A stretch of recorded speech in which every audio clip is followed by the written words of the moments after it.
All right, everybody, welcome to the Fresh Jive Podcast. We are on episode 10. I have two special guests joining me. Co-hosting with me today is Mr. Ali Qureshi. Ali, thank you for joining us. Thanks, May, for having me. And the interview we've been all waiting for, the tell-all exclusive with Mr. Muba Man. Muba, welcome for joining us. Thank you. Appreciate you having me here. Let's jump right into it. Why'd you cheat?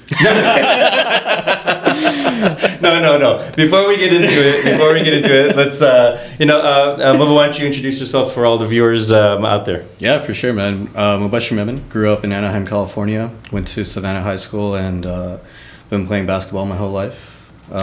Less in NBL, but, you know. Awesome. And when did you start playing in NBL? 2016, so it's been a while. Oh, okay, so you've been here for a minute. A good while, yeah. And I've been in NBL, I want to say, since 2010. Really? I don't think our paths have ever crossed before this. I don't believe so. No. Yeah. I did take good 5 years off before this season. What division did you play? I played, at the time there was only 2 divisions. So I was playing in Division 2. Okay. Right? Okay. I was actually a former NBL admin. Commissioner. Really? So I'm the one that launched D3. Essentially, I was the first D3 commissioner. So I helped launch it. So, we were trying to. The purpose of D3 was have different levels of skill. Absolutely. Right? Absolutely. So wait, let me interrupt real quick. Yeah. May wasn't really the commissioner. He was pulling the strings. Behind the commissioner. the way it was structured. Okay. So you know Amar Ashraf? Yeah. Amar Ashraf was the main overall commissioner. Okay. The way we structured it, it was a 3-headed beast kind of, right? Okay, yeah. We had it was a glory days. We had different commissioners for each division. Yeah. Right. Amar was the D2 commissioner. I was the D3 commissioner, and I believe it was Nader Nehru was D1 commissioner. Yeah, he was. So that's why we had a few different things. But I forgot about that. But Amar was like the main overall go-to person. Yeah. And the theory is I was the one really pulling all the strings. As I don't know if you watched Game of Thrones, Littlefinger. I just imagine like puppeteering. Exactly. Essentially. So that's kind of like an ongoing joke that, hey, everything happened in that league. Basically, it was me pulling the strings. Yeah. So whenever we take pictures and Amar was in a picture, Meryl would be right behind him, just going like doing this, like a little puppet. Pulling the strings. Yeah. No. How did that work though? I mean, like different management in each division. Like, it was just more like one go-to contact for like things related to that division. Gotcha. Okay. Because there's so many teams, so many players. Yeah. It's a lot of work running a league, Absolutely, know, and especially when you have, an NBL is such a unique league. People take NBL. They're so passionate about it. It's like their NBA, right? Yeah, 100%. And that's the part of what makes NBL so much fun. It is. Right? Yeah. It's not like any other adult recreational league. It's not. It's not at all. And that's what draws all of us in. That's what we've been playing. Because the things we did to when we won the championship. Who else is doing that in an adult league? People we play every Thursday. It's just whatever. They don't get into it as much. They don't. And that's one of the things what I like about NBL. It's so unique. So that's one of the reasons why we had a designated person for each division. Okay. Just because there was just so much going on with it. Yeah. And it was just kind of like a one contact for it, but it's a lot of fun. Are you still partaking in commissioning or puppeteering? Or? No, not at all. There's NBL is full of drama, right? It sure is. Shout out to Amar Ashraf. That was the greatest commissioner of all time. That season, I want to take full credit of me and Amar. Hey, shout out Amar, Unique Auto. No. I want to take full credit of that whole administration group that year because I think we took NBL to the next level. And I say that because we brought in the NBA replica jerseys, right? That was our whole thing. Like, hey, why do we have these like lame reversible jerseys that just anybody can print? Why not do this? Yeah? And they were like, oh, how are you going to do it with hey, everybody just has their own color. Yeah. Sure. I thought it looked great, it's so amazing. Colorful. When you when you went into the gym and you saw all these teams there, everybody has Bulls replica jerseys, Magic jerseys, I thought it looked great. I thought it took it to the next level.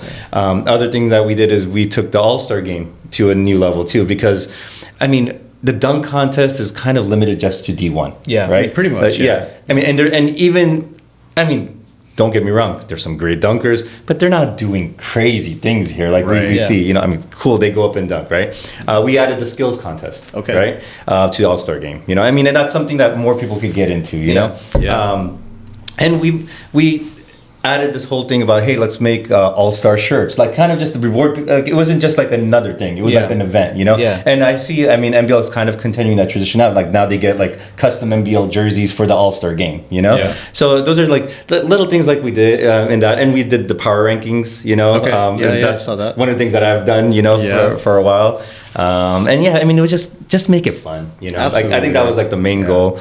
Give everybody nicknames, and just kind of I mean, of course, none of us are in the NBA, right? Absolutely. Just replicate that NBA experience. Just to feel, right? I mean, people are paying money, right? And so why not just make it something that people can kind of resonate with? Exactly, and try to make it as fair as possible for everybody, and make sure that all the teams are fair. It should be. A good segue. Yeah. So let's dive into it, because you know we at the Fresh Jive Podcast we secured the exclusive tell-all interview. It took a while. It took a while.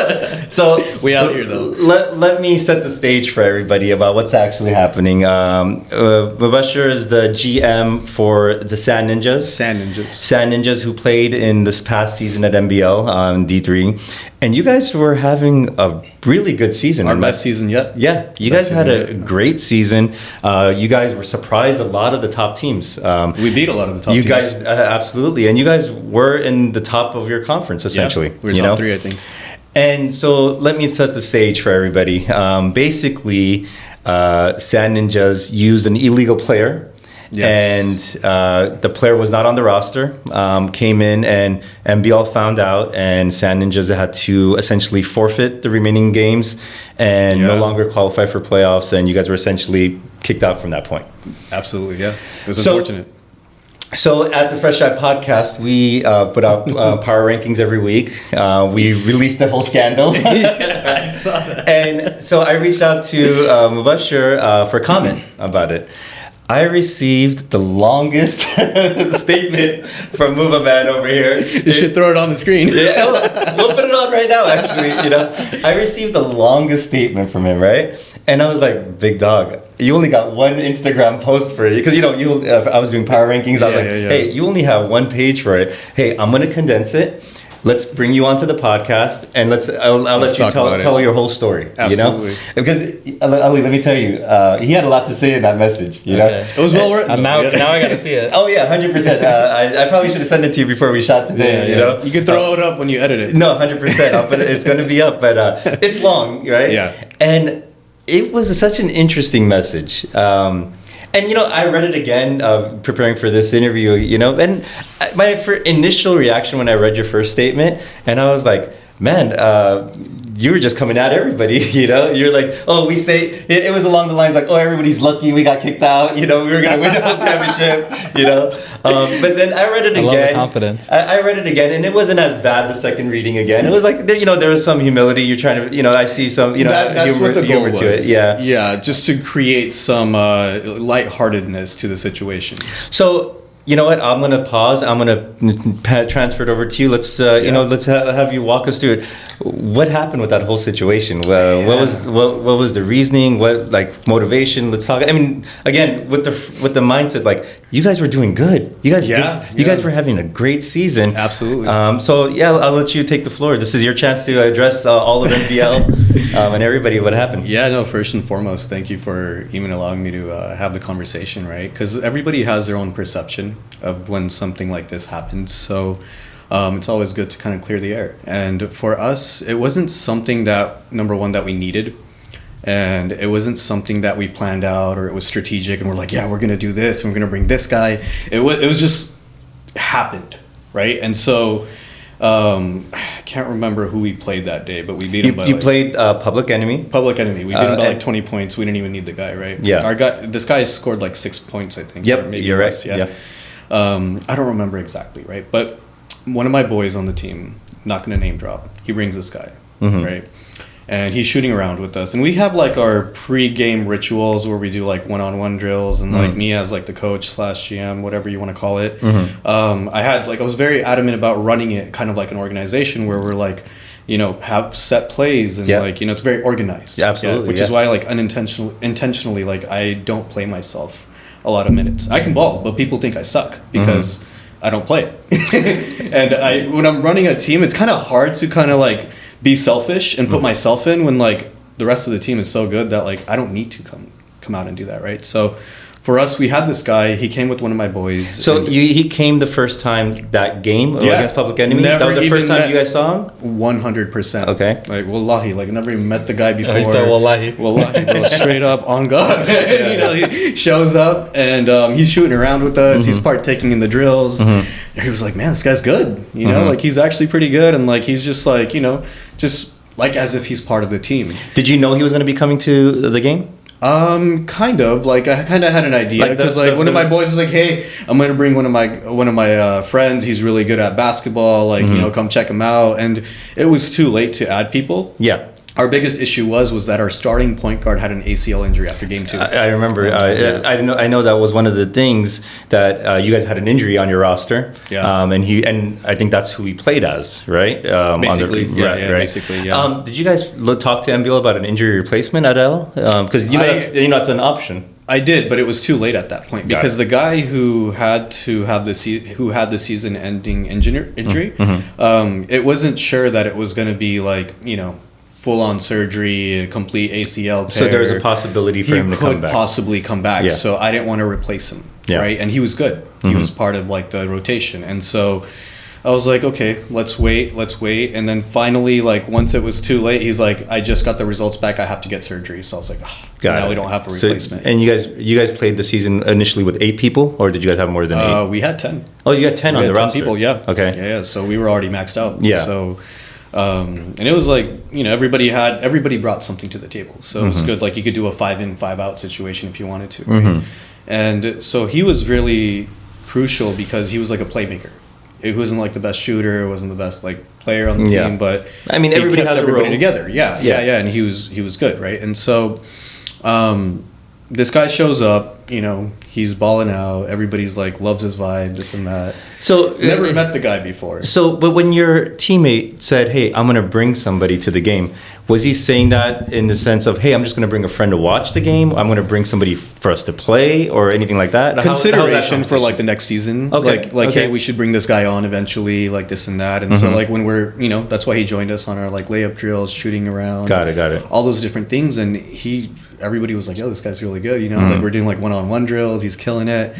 And so he jokes around, he's like, just put me in, coach. And I was like, nah, man. I was like, I don't know, you know. And he's like, yo, those are sick ass jerseys. And like, so I still had. And you just happened to have. I had my boys jersey in like my bag. You know? Oh my god, it just fits you perfectly. Like, how did that? I mean, you know, actually, they gave me some extra jerseys this season. So actually, you get everybody gets an extra jersey. And like I had like 3 of them because we actually. I guess they still printed, but like before season started, we ended up like swapping some players. Got it. Like they still gave us those guys' jerseys. So I just had it in the bag, right? Yeah, absolutely, yeah. And so he's like, "Yo, let me see the jersey," and he puts it on. He's like, "Yo, this looks good on me." This and that. He's joking around, and like what started as a joke ended up into something where like he ended up derailed your season. And it sucked because no, of course. I mean, it starts as a joke, but the thing is, I guess. At what point did it become like, hey, this guy's gonna come play as this old player? You know, like you had to in the second quarter, literally. It wasn't even like we're gonna do this thing, right? It was like, all right, like it's a consideration at this point. He's sitting on the bench, but he didn't even start. He didn't play the whole first quarter. The guy didn't play the first quarter because, like I said, frankly speaking, that team wasn't that good. We beat them by 20 points, right? And so... Shut up, Public Enemy. I'm ashamed. Okay. Didn't they make it to the... They made it playoffs. Semifinals? They made it to the playoffs. No, they lost in the first round. Yeah, they lost. Okay. They got past the play-in. Okay. And they played against Big Steppers. And they barely lost. They lost in the third game, right? They should have. Oh man, they should have beat them. Yeah, we were there watching that. Yeah, they won game 1. They lost game 2, and then it came down to game 3, and they were up like 15 or 20. And they went overtime. They went into overtime, and they blew that lead. Oh no, man. I think that might have been in game 2. Maybe. Like, regardless, they blew it. Yeah, no, they were up 20 on game 2. They were gonna end with the sweep. They were already celebrating. Yes, that's the problem. That's the issue. Celebrating, you gotta stay humble. Too excited, and that's what happens. That's what happens, man. They literally thought they were moving on to the next round. And man, they just completely crumbled. So I think after losing that game 2, then they just fell apart. Game 3, it was just. I mean, hearts were already broken. They probably would have ended up getting smashed by AK Trey in the next round as it is. Yeah. Or sandwiches. As Big Steppers faced that, you know. Okay, but back to the situation. Sandwiches cheated. Let's talk to them. Okay. So back to the situation. When you had him on your bench, and just sitting there, and just rooting on his boy, you know, chilling, had the jersey on. At any point, were you thinking about, hey, he's not allowed to play? If we get caught, we can, you know, there could be something, or was that not? That's why I was so reluctant from the very beginning. So you knew the consequences. So I mean, of course I knew the consequences. Yeah. I mean, you know, like I take full accountability for the situation, right? Like I was just like.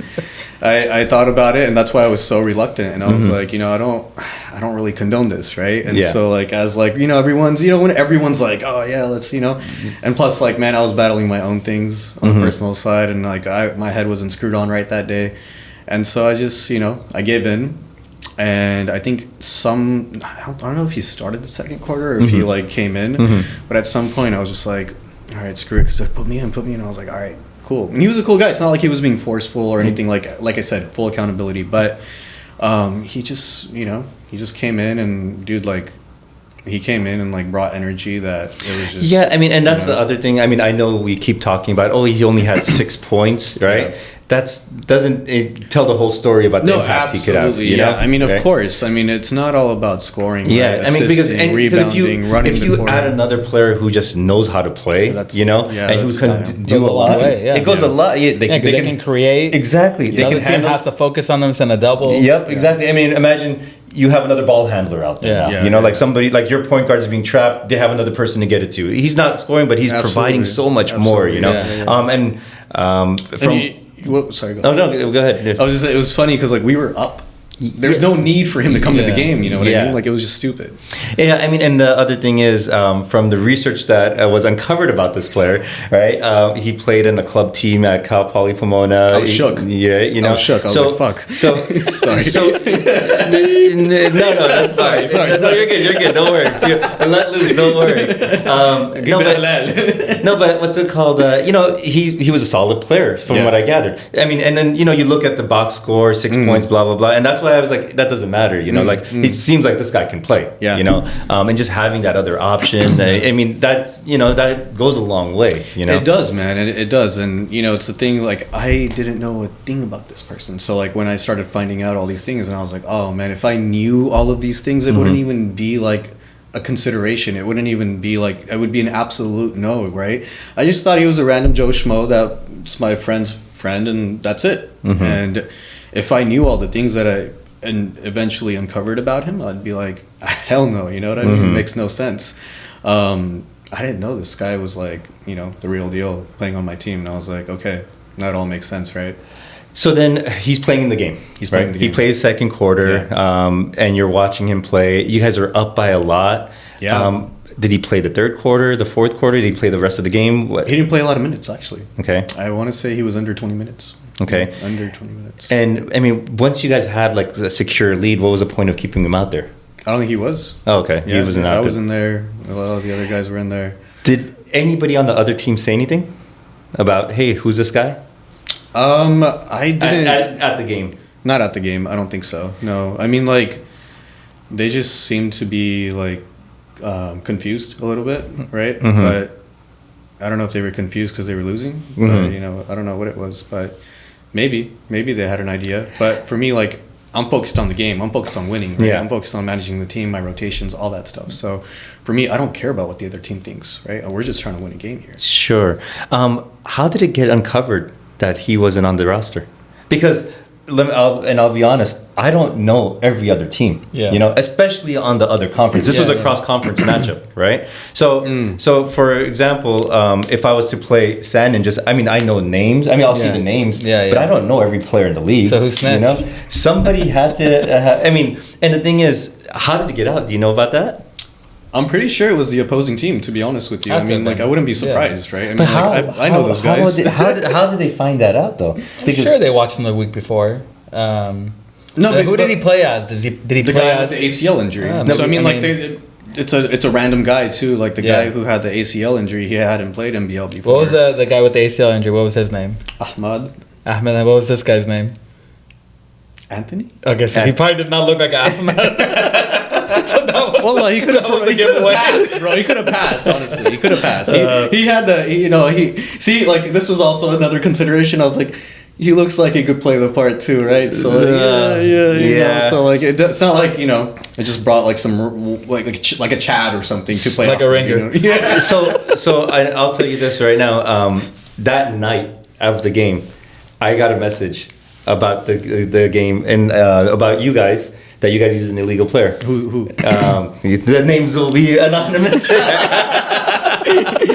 Give him their info. Hey, come on. Let me go talk to him real quick. Come on, my journalistic integrity. Right? I gotta keep my sources. You know. I just want to say hi. Yeah. So I'll say this. I got a message. Yeah. So that night it was figured out like, hey, this guy's not on the roster. Yeah. Right. Yeah. I think it was already it was spread amongst the MBL wire. You know. I'm sure. Everybody kind of heard about it, and I think it was already reported to the admins. You know, that night. You know, they're like, hey, this player is not on the team. Yeah. So then, of course, the Fresh Jive Podcast reported it right away. You know, we put it up. They couldn't wait. You know, no, I think it was that next power ranking. I put a comment saying because I remember his face on the. That was after. Okay. His face was on there. Okay, and I'll get to that too. Right. His face was on there after the investigation was concluded and they got suspended. Okay, gotcha. But the previous power rankings, I said, hey, there's allegations of an illegal player. I had alluded to it. Yeah. And I put it, and man, I don't know how they found this out. Yeah. That night, we had pictures of this illegal player from Cal, like pictures of him playing at Cal Poly. I received those photos, and I was like, "Oh fuck." Yeah. They showed pictures of him on the Cal Poly roster. Yeah. And then they had with like the LiveBarn cameras. Yeah. They pinpointed his tattoo on the back of his calf. Crazy, bro. To like say, hey, this is the match. I mean, that was the giveaway. He didn't look like. I'm sure he didn't look like Ahmed. You mean Ahmed doesn't have a scorpion tattoo on his calf? You know, I mean, it could be 2025, bro. I know. So that's what I'm telling you. That night, it was already, everybody kind of already knew. I know. Right? I know. And so it was already spreading. And so then MBL, when did they reach out to you first? Same night. That night of the game? Mm-hmm. Yeah. Someone reached out to me. Okay. We had a conversation. Let's talk us through that conversation. How'd that go? I received the message. And then I talked to the team. And initially I denied it. Okay. And then I gave it more thought, and then I had a conversation about it.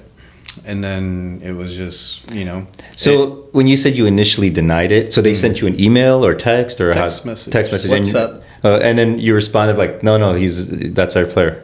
Pretty much, yeah. Yeah. Okay. And I felt stupid because like literally I'm like, and then man, like they probably know something, right? Because like, I mean, whoever like snitched, right? And like, shout out to the opposing team for, doing that. But I wouldn't do that. Like if that happened to us, like it's fine, man. Like go have, it's not like I was planning on using him for like the playoffs or had a strategy in place or anything like that. You know what I mean? It just that. But but the thing is, you have to also keep in mind the playoff race was so tight. Yeah. Right. Yeah. Absolutely. Public Enemy receives a loss. Granted, you guys didn't need this guy. Absolutely right? not. No, you didn't need him.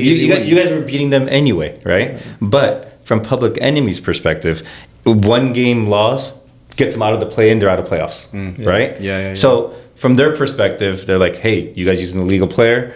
We're out of playoffs. What the heck?" Yeah. When I say that though, I mean it in the sense of, I would, if I was to say something and I was on the other side of it, I'd be like, "Hey, just give us the win and call it a day. Like, don't kick these guys out." Like I would stand up for them because it's fellow Muslim team. I don't think it's their decision to make though. right? It's not. I think it's influence though, right? Like, don't you think it's like I doubt they it's a little influential? That was like trust me, as a former commissioner, former admin, that they don't have an input as far as the consequences go. Right? Absolutely, 100%. But like influence, right? Like it's just influence. Like hey, go easy on these guys. It's just like would have been enough, right? And I don't know if that happened. I think a warning would have been. In my opinion, if I was running the league, I would have just, given them a forfeit and maybe like a 1-game suspension. So we lose the first game of whoever we're playing in playoffs. To get knocked out for the whole season, that's pretty intense. Right? Especially if he only came once. But I get on the other side, like if you would have gotten away with it, this Anthony or this Ahmed would have been coming in for the rest of the season. I promise you, we didn't need him because we realized it. We talked about it. We're like, we didn't need this guy. So the thing is, I mean, I get that perspective too, right? But it's a slippery slope. Yeah, right? it is because, like you said. All right, if they got away with it, this guy, I mean, and I think as NBL looked into it, he's not just a regular player. He was playing on a club level, on the college team. I mean, he wasn't on the college team, but he was playing at the club level. Yeah. So this guy is a good player, right? Regardless of the stat line. It's a slippery slope, right? Because then, you allow that, but then they keep playing. But to kick him out for the whole season, that is pretty excessive. But you know what? They probably thought that I knew all of this information, right? Yeah. I did my research. We had a whole strategy. We were really trying to F the league, right? Like, that's not what happened. I think you denying it, I think that kind of made it look bad, and then you kind of, backtracked. And that's the conversation that I eventually had was like, hey, like you shouldn't have denied it because that was also put into consideration. I'm sure that made it worse. Yeah. Had you just come forth clean, which is literally the conversation that I had with like a couple of guys, and I was like, let me just tell them. And it was like kind of like this battle, and I'm trying to keep everybody happy because it's my team and this and that. So at the end of the day, man, it's like you make mistakes, you learn from it, and you're just like, it's cool. And no one's gonna do that again. I'm sure. No, so that's exactly what I was going to say. That could be more of a deterrent. That sent out like a message to make sure. Because like in other leagues, like I've played in Hoops Unlimited, and I've played for every single person's name in the Oh yeah, possible. That's just how it is. In every league, it's like that. But in NBL, it's different because everyone knows each other. Yep. It's just a different league, right? In my Thursday league I'm playing in right now, we barely have 5 or 6. We bring another guy in. Hey, what name is he playing as today? And nobody cares. And the other team doesn't care. The league doesn't care. The league doesn't care. They just play. They're like, hey, no problem. I've literally just jumped, like being at the map and being at my kids' practice. Yep. I'll show up and like I'll have my like basketball gear just to like shit around, and a team will only have 4. I'll be like, hey, you need one? I'll just jump on. I don't even know the other. I don't even know the team. I just jump on just to play. No, 100%. That's normal. But the thing is, that's the thing. NBL's not like other leagues. Like See, but I feel like if they're not like other leagues, like no disrespect, but they should like make that consistent across. If you're gonna do it right all across. Yeah, right. I think there's certain categories that we lack in, and I think if we're gonna be really like as close to an NBA look and feel and like just rules and regulations, then we should do it for a little bit of everything. And I get that. There's some things that I've seen throughout my tenure that I'm like raising an eyebrow to, but I'm not gonna go and make a big deal out of it. So okay, so then you initially denied it. Let's get back to that timeline here. When did you go back and like, hey, did they press you more about it? How did that press me all night? Yeah, I literally, it was a work night, so I had to get up at 6 a.m. the next day, and I think we were conversing for a while, like back and forth via text, and then, like I think the next day or the following day, the conversation got deeper, and then it was like. I eventually admitted to it. I was just like, you know what, dude, screw this. I'm not doing this anymore. I don't care what anybody else said. I don't care if I hurt anybody's feelings. I was just like, you know what, man, like, look, this is what it is. And I gave a statement. I wrote like a long text message followed by a similar statement to what I gave you. I hopped on a couple of meetings actually. Different conversations with different people. And, I let them know the exact side that I'm giving you. And it was just, look, this is not up to one sole person. It's got to go under a voting situation, right? And some of the admins, they're on other teams, right? So obviously they're going to vote against us. You know what I mean? Okay. Do you think that it had a part in it? I think there's bias, absolutely. And absolutely. Let me tell you, I agree with that 100%. Me too. Because that's been one of my biggest issues with MBL is that conflict of interest there. Absolutely, right? Without a doubt. That's been one of a lot of bias and let me tell you, I've been a lot playing of interesting things that happen. 100%. Like I've been playing in here for 15 years, and I've seen that, and I've gotten arguments with them about it. Like, hey, this person shouldn't be making a decision because it's going against this team right here that's going to potentially knock them out of the playoffs. Absolutely, 1,000%. Yeah. And that's the thing, right? And that's what I'm alluding to is you're allowing different things to happen, but then you're strict about this, but then you're not strict about this. So it's like, an admin, if it was all just D1 admins, right? And they had no ties with the D2 team or a D3 team. I'm talking family members, nothing, like no tie, and those are the people that were voting, then by all means, right? But if you got D3 people and D2 people who know me, right, then I don't think that's fair. You know what I mean? Like I think that's unfair, and I've actually been in a season before where this same exact situation happened, and they only had to forfeit the game. Really? And they didn't get kicked out. What situation was that? I don't want to get into. But the thing is, we gotta call people. I think out. I've seen this happen in the past. So it's happened before, and some people have not gotten caught. Some people have gotten caught. It's unfortunate. It's unfortunate. One thing that MBL does is they try to keep a lot of things under wraps. Right? They don't want to put it out there. They want to keep suspensions. Like they don't want to talk about it. Sounds like the government, right? And that's why. So back in like 2012, I ran a separate website called the Ravage Blog. Right? Really? Yeah, all about MBL because. They would always like try to control what I could put on there, right? So I made a completely separate thing.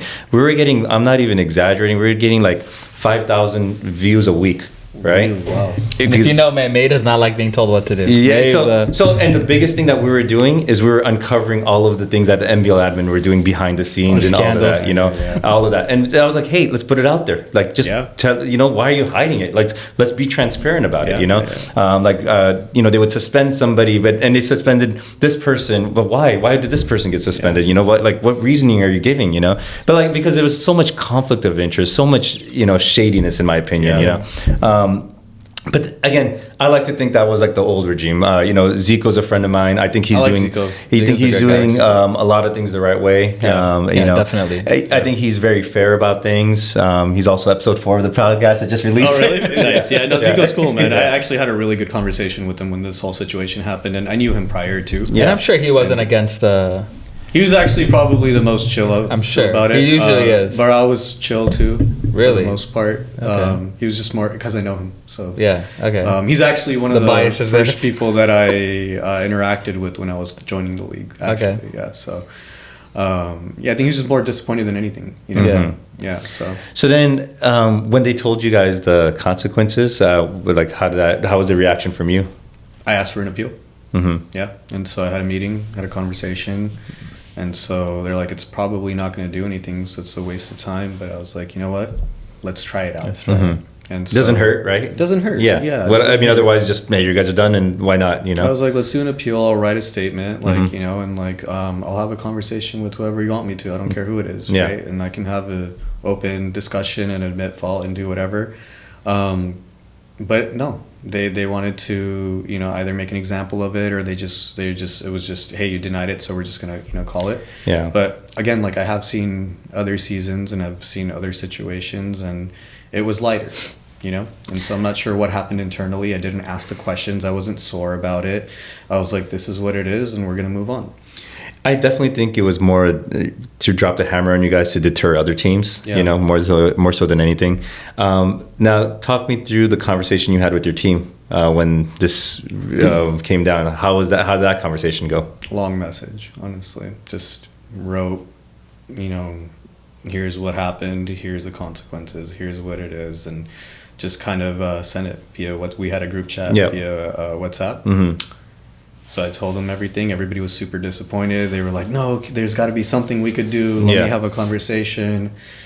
Man, the amount of phone calls that I had that day. Yeah. At least for an hour each player. So it was a lot of very time consuming. And I was literally in the middle of some projects at that time. So it was a lot. No, of course. To manage, right? Yeah. And it's for something that's you know, it's fine. Like, these things happen. Mm-hmm. You move on from it. You learn from it. Call it a day, right? But of course, everybody paid money, right? Yep, Everybody yeah. was invested. And this was, and like we said, NBL's not like other adult leagues. Exactly. You know, exactly. like Everybody's people very feel, passionate. you get so more vested into NBL. yeah. You know, so it's not just like, oh, cool, we're not in this league anymore. No. It's not like that. That's why absolutely that's not, why no. you're having hour-long conversations, and that's why you're messaging with everybody. So, and like for me, like it's just another day in the life. You know, just having conversations and like easing people and like, you know, just things happen and like if I'm upset about it, my team's gonna be upset about it, so I have to play like, you know, big brother, dad, and just kind of be cool. Mm-hmm. And even though like it sucked, like I was like, man, this sucks because it was our best season yet. mm-hmm. And I say this with I don't want to say with the most confidence, but and no disrespect, but I think we could have taken it all this season, to be quite honest. And I think AK Trade, definitely, you guys amazing. And I think we would have had a great matchup. Yeah, no, I mean, matchup. and I don't know if you saw the power rankings throughout the year before this whole thing went down. I gave you guys a lot of love because you guys had some big wins, and I thought you guys were flying under the radar for the most part. Yeah, you guys, low key, but you guys beat a lot of good teams, and I said it throughout the power rankings. I was like, don't sleep on you guys. Yeah. You know, no, and it's much appreciated. Yeah, at least somebody noticed it. Yeah, Because everybody was like, oh, it's Sand Ninjas. I take great pride in the power rankings. I don't just make it for no Nate reason. does his research. Yeah, Out there scouting. I look at every game. I look at all, like how everyone's playing. You know, you guys had some nice players. It was a good balance. Yeah. It wasn't like you had like, you know, a Kobe or a LeBron. It was just everybody was balanced. Everybody brought something to the table, and we played as a team. That was the thing. And I think a lot of other GMs are about to raid the Sand Ninjas roster for their teams in the next season. I wouldn't be surprised. You Yeah, know? I mean, I've had some people reach out to my players. And they tell me. Yeah. So what's next with you guys? So wait, what are the ultimate consequences? Because I've heard a few different things. Are you guys banned from next season? What's going on with the team? Yeah, so initially we were, and so after a few conversations, it was decided that we will not be banned for the following seasons. Okay. Just Okay, that good. one season. So Okay, yeah, that's unnecessary. it Learn your lesson and just move on. I mean, it is what it is. Absolutely. It's not that Because deep, I've right? definitely heard a lot of different things. You know, I'm sure. Yeah, the rumor mill, Yeah. right? And then like, you know, like So you guys as a team are allowed to come back next we season. are allowed to come back next season. Okay. And now the question is, if we come back, right? Mm-hmm. It's a lot of commitment. It's a lot of time. Yeah. It's a lot of effort. And the thing is just managing a team. You know, Of course, it's a lot we've of work. all man. we've all done it, right? It's a lot of work, man, and like it's your whole Sunday. It's not just the time of the game. It's like the pre. Oh, 100%. You know, making sure you don't stay out too late the night before. You're not up too late. Whatever you're doing, right? But it's like, it's just it's like a work night. You know what I mean? Like, it's making sure you're that's focused. part of the reason why I didn't play for 5 years because I have a 6-year-old. Yeah. You as well, Have right? 2 kids, yeah. You know, Have 2 kids. and so the thing is. It takes up your whole Sunday. Like it's not Absolutely, 1 hour yeah. game. No. It's an hour before you're getting there, the warming up, playing the hour, hanging out for another 30 to 45 minutes, maybe going to eat. You know, like it takes the whole day. Literally, yeah. You It's know? like all like the pregame stuff, postgame, the conversations. Especially depending on like whether you win or lose, right? Like that has a big Of course. part of like the rest of the day as The well. rest of the right? night. So then, like a lot of GMs are looking to raid Sand Ninjas. A lot of players, you know. Yeah, dude. It's just so. What's the next with you guys then? What's the plan? If I do put a team together, there might be like some changes. But like, Do you have room for a potentially all-around 6-foot point guard that can rebound, shoot the three, and set up the offense and defense? I mean, absolutely. Is that a player you might be interested? as long as he's under 6 feet, you know. Absolutely. You know. Maybe you know somebody.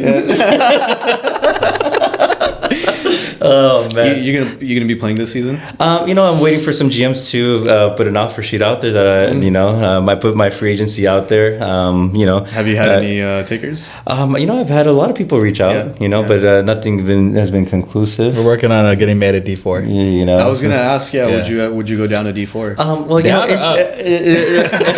would say D4. No, it's just because the number is So The teams are better in D4. I'm glad you brought that up. Actually, so like I said, I haven't played an NBL for like last 5 years. Yeah. And I wasn't even going to play this season as well. You were playing with like one hand or something. Oh yeah, look at my middle finger. It's completely that's insane. Yeah, so I'm left-handed now. Okay. Right. Yeah. So real quick, how I wasn't playing for the past 5 years. Yeah. I wasn't going to even play this season. Somebody got me out of retirement. That person is sitting to my right now. Way. So here's the story with that, Mr. Ali Q. I think we should focus. That's scandal. Scandal number 2 right now. Yeah. Right? No, so I wasn't even gonna play. Yeah. And for me, my big thing is, and I think I addressed this in the previous episode too. I want to play with my friends. Yeah, right? sure. I'm not gonna play with random people. Absolutely. And so, like I said, I have kids. I wasn't even gonna play. All right. My good friend, Mr. Ali Qureshi here, who comes out and reaches out to me and goes, hey, we need one for my D4 team. Yeah. And I said, Ali, no, I don't want to play. He was like, no, you'd fit perfect, blah, blah, blah. Would have been a perfect fit. And I said, you know what, Ali, because you're asking me, you're my good friend, I'm down to play. That's right? amazing. So I jumped on the thing.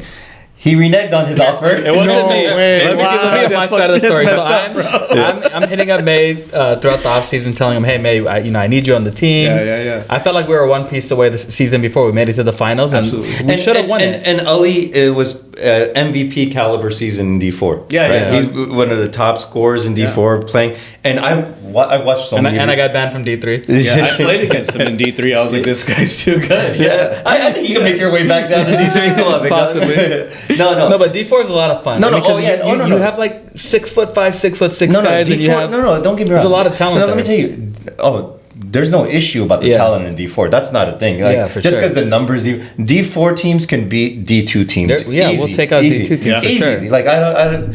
It's because it's much more physical in D4. Definitely. And like, of course, they're older players, right? Yeah. That's where the IQ is so much higher. Mm-hmm. So, anyways, he brings me out of retirement. Yeah. And I'm excited. May agrees. I hit up my team. I'm like, hey, I just picked up a really good pickup. Yeah. This guy's gonna help us. It's exactly what we needed. Another ball handler, another shooter. And my team's like, hey, wait, we just picked up someone else. And I'm like, okay, that's fine. We can pick up both. I mean, trust me, we need this guy. Like, I can't just be the lone ball handler. And we had just picked up Danish Kasamali as well, which was a great pickup. But we needed another person, I think. Like, you can't just have 2 ball handlers as well. Two shooters. You need some high IQ guys. You need exactly. Like, we needed May. He was the perfect fit for what we needed. Balance. Yeah. And let me tell you, his team was pretty much him and Danish and a bunch of big men. A bunch of big guys. Right? Yeah. And like Danish was a great pickup for you. Yeah, he was a good pickup. Great pickup for it because again, that alleviated a lot of pressure off you. Definitely. I watched some of your games. I was like, man, you guys could have definitely used me out there. Yeah, because man, you can rebound. You look up. You can shoot. You're good at outlet passing. You could shoot the 3 ball. You can handle the rock. Your defense is good. Keep going. Great. Yeah, no, you're a perfect piece. You're a perfect piece for what we needed. So appreciate that. Yeah. So I'm excited. I'm like, okay, this is our season. We're gonna win it all. Like, I just added Danish. Now I'm adding Meroz. That's it. It's a wrap. And we're good. So and just pausing real quick. So when he reaches out to me, and family obligations too. Talk to my wife. Hey, I was like, hey, I haven't played in like 5 years. Yeah. Talk to my wife. I go, hey, Ali asked me to come and play, and my wife loves Ali and his family. Yeah, like they're yeah, family to me too, course, right? Both of our wives are great friends. So she was like, yeah, go, play, right? Amazing. So I got the green light now. Like, cool, your boy's back in. And I'm excited. And then my team just had different plans. They're just like, hey, you know what? It'll be too many people, this and that, and they just shut it down. And I'm like, look, we need to add this guy. Trust me. And we're literally fighting in the chat. Oh, and wow. the guys are like, no, you just go start your own team. And I'm like, wait, what? So who managed your team? Was it you or like? It was like a collective. It wasn't really my team. I did put it together. Yeah. But I guess majority of the guys, there was a few guys on the team that wanted to strongly opinionated. They were strongly opinionated, and they were just like, "Oh, go start another team." And we're like, I just read one of the guys just registered a team. It's too late to start another team, Absolutely. right? Yeah. And they're giving me just hell about the whole situation. And I'm like, you know what? I don't want to continue arguing. I kind of just ghosted the whole chat until the start of the season. Everyone's like, hey, what's going on? Are you still part of the team? And I just told me, hey, look, these guys, they don't want you on the team. I apologize. I would quit, honestly. If May would have I would have just quit and just gone and played somewhere else, No. but I couldn't play D3. And all Right. the D2 teams, I actually looked around for other D2 teams because I was just like, you know what, just forget D4, I'll go play D2. Yeah. And every team was full, everyone had their Yeah, roster it was set, late. so it was like way too late. Absolutely. No, and let me tell you, I didn't hold anything against you about that, and I told you that. You Yeah. know, my whole thing was, hey, I was just because he reached out to me that they needed somebody. Yeah. I was just trying to help him out. You Yeah. know, I was like, hey, if I don't play, no big deal. You know, Absolutely. like, hey, you guys don't need me. Hey, no worries, no Yeah. problem at all. You know, because I was just like, hey, you needed help, you wanted somebody. I was like, sure. Yeah. And when you said, hey, no, like, no problem. You know, I was No. like, cool. I was going back to my status quo anyway. Yeah. But then I got the mindset. I was like, man, I kind of want to play now. Yeah. You know? Yeah, So yeah. he's the reason. Now you got the itch, Yeah. yeah. No, exactly. I mean, I have the green light from the wife. Yeah, You know. yeah, yeah. And I was joking, like, you know, we're gonna get May, like I was gonna help May get his first NBL championship, So I never won a his long championship eluded before that, you know? championship. Yeah. So That's and that's crazy. something that these guys always give me a hard time about when I say these Definitely. guys, Ali, Asif, and Ahmad. Everyone, yeah. You know? Mainly you three. Yeah. You know. So then. I mean, regardless of the championship, I just was like, where did it play again? Because honestly, NBL's fun too. Because you It is see, fun, yeah. It's a lot 'cause of fun. I mean, and that's one of the the things best where thing, just like the camaraderie, just seeing Exactly. everyone, Seeing seeing everyone you everyone, grew yeah. up with, Yeah. meeting new people in the community. I think it's great. I mean, Oh, just good 100%. networking opportunities. No, I've met a 100%. lot of people, and I've like done business with people in NBL. Yeah. I bought cars from people in NBL. So just Yeah. it's no, cool. exactly. I mean, that's I think that's the best part about NBL. Yeah. Like, because I mean, we have so many friends. You make new friendships, but Yeah. all my old friends. That's where I saw everybody on a weekly basis. You know, Yeah. when you don't go to NBL, you don't see everybody. You know, Yep, exactly. And so that's why I was like, man, I kind of want to play again. You know, that's when I reached out to other friends in D3. You know, because I mean, I'm older. I'm not the like I'm not gonna try to like. I mean, and on top of that, I was out of shape at the time too. Yeah, You know, a little out of shape. and so I was like, let me just take it easy out Yeah, there. I was like, yeah, just let me chill, play D3. So I reached out to a few friends. I was, thrown around a little bit. Some teams didn't even want me because Really? they thought I couldn't play anymore. Oh, wow. Right? And I was like, and that's fine, Should've knocked that on your door. And, I just put my name out there. And then I reached out to my friend Samir Mulvey, who was Okay. running the AK Yeah, Trade yeah, franchise. He said, yeah, join us right away. And there and a lot of teams' defenses, it was late in the season. I mean, it was late in the registration process. They're full, and I got Yeah. it. So I don't hold Yeah. anything against anybody, Omer Ashraf, I'm coming for you. I mean, No, so that would have been terrible. no. Oh, he did come for them. Oh yeah, I hit 10 threes on him with my left hand. Yeah. I saw that you were all wearing like a recorded. GoPro or something. Yeah, I was wearing an Instinct 360 Yeah. camera on there. Actually, Omer's episode 5 of the podcast, so we address all of this. Okay. It's coming It out. hasn't been released yet. No, it's the next episode being released. Okay, perfect. Yeah. So people who are watching can go back to episode 5 and you can hear the whole drama that unfolds with that. But yeah, so I mean Ali's the main reason that kind of brought me out. That's good, man. And honestly, I wasn't even gonna do. I mean, once I get in it, I go in deep. You Yeah. know, like next Yeah. thing you know, I'm doing power rankings Yeah. for everybody. May was back. I'm back like he never left. Yeah, and what's it called? And these are things that I wish MBL would do. Yeah. Absolutely. And these are things when I was part of MBL, that's what I would do. Power rankings, like articles, and Zico did that a lot too. Hopefully we'll see that again in the future. Yeah. So that's kind of the reason. I mean, I don't know. If you followed it throughout the year, all the power rankings that I was doing. Yeah. It was all unofficial, but there wasn't any official There power wasn't. rankings There out wasn't, there. no, absolutely not. So. I'm the one that actually gave out the awards for D3. Yeah, you yeah, know, I remember I that. gave out the MVP, the Rookie of the Year. Oh, award. no way. Yeah, on my Fresh Jive Podcast Yeah. account. Yeah, and yeah. everyone's like, "Hey, where are the official ones?" There are no official ones. Like to Yeah. this day, they haven't announced I mean, anything. that's one of the best things about the league is like looking forward to May's power rankings, right? Yeah, no, May did a 100%. hilarious one the season prior. Remember, I missed a game. So, I said, "Oh, Ali fell asleep in his car." Or something No, like that. I went on a retreat to Yosemite, Yeah. and I ended up falling asleep and missed the game. Yeah. I saw that. So I always like to just make the power rankings Of fun. course, Like, as- I can't as be it should be, serious, as you know? it should be, yeah. I say so many, and that's one of the reasons why I enjoy With the doing them. nicknames and everything, it's just hilarious. That's one of the reasons why I enjoy doing them unofficially without MBL. Like, hey, that's against Islam. What you're Yeah. saying, Like, Yeah, And yeah. I've had that run in a few times with different things, So it's just for fun, man. No, it you is, know? man. I love the flavor, honestly. So going back to the power rankings, I was putting out these the power rankings on my account. Yeah. I get a message from Muba Man over here, right? Saying, hey, when am I going to be on the cover, right? And so I was like, don't worry, I got you. That's when you put him on the cover. Okay, you should put us on, you know? No, and this is before the whole scandal happened. He reached out. Okay. He reached out to me. He was like, hey, when are you going to show us some love? Put us on the cover. And I was like, oh yeah, no worries, I'll got you guys, right? And then this happened. And then the scandal happened. And I was like, perfect. oh, sure enough, dude. Sure enough. So then I was like, oh, I'm gonna put Muba on the cover. I have the whole word scandal written on him, right? And people are like, hey, is he gonna be upset about that? I go, I have his consent. He sent me a message. Yeah. He sent me a message asking to be on the cover. Cool, you know. Yeah, the team, but yeah. I didn't know it was gonna go that way, but it's all good. It's all good. It's all fun. What was your reaction when you saw that cover that said scandal with your face on it? I was just like, oh shit. And I think you had handcuffs on. I was a lawyer in the back. There's a few different funny people. It was really good like art. Yeah. So right when you saw that, I'm just very curious. What was your initial reaction when you saw that? Here we go. Here we go. My phone's about to blow up, and it did.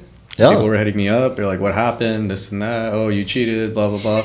People were hitting me up, man. Because I literally know like 70% of the people, maybe more, right? Yeah. And so like, you know, Pakistani community runs deep. Yeah. So Muba, you've kind of taken on the identity of a villain in MBL now. How do you feel about that?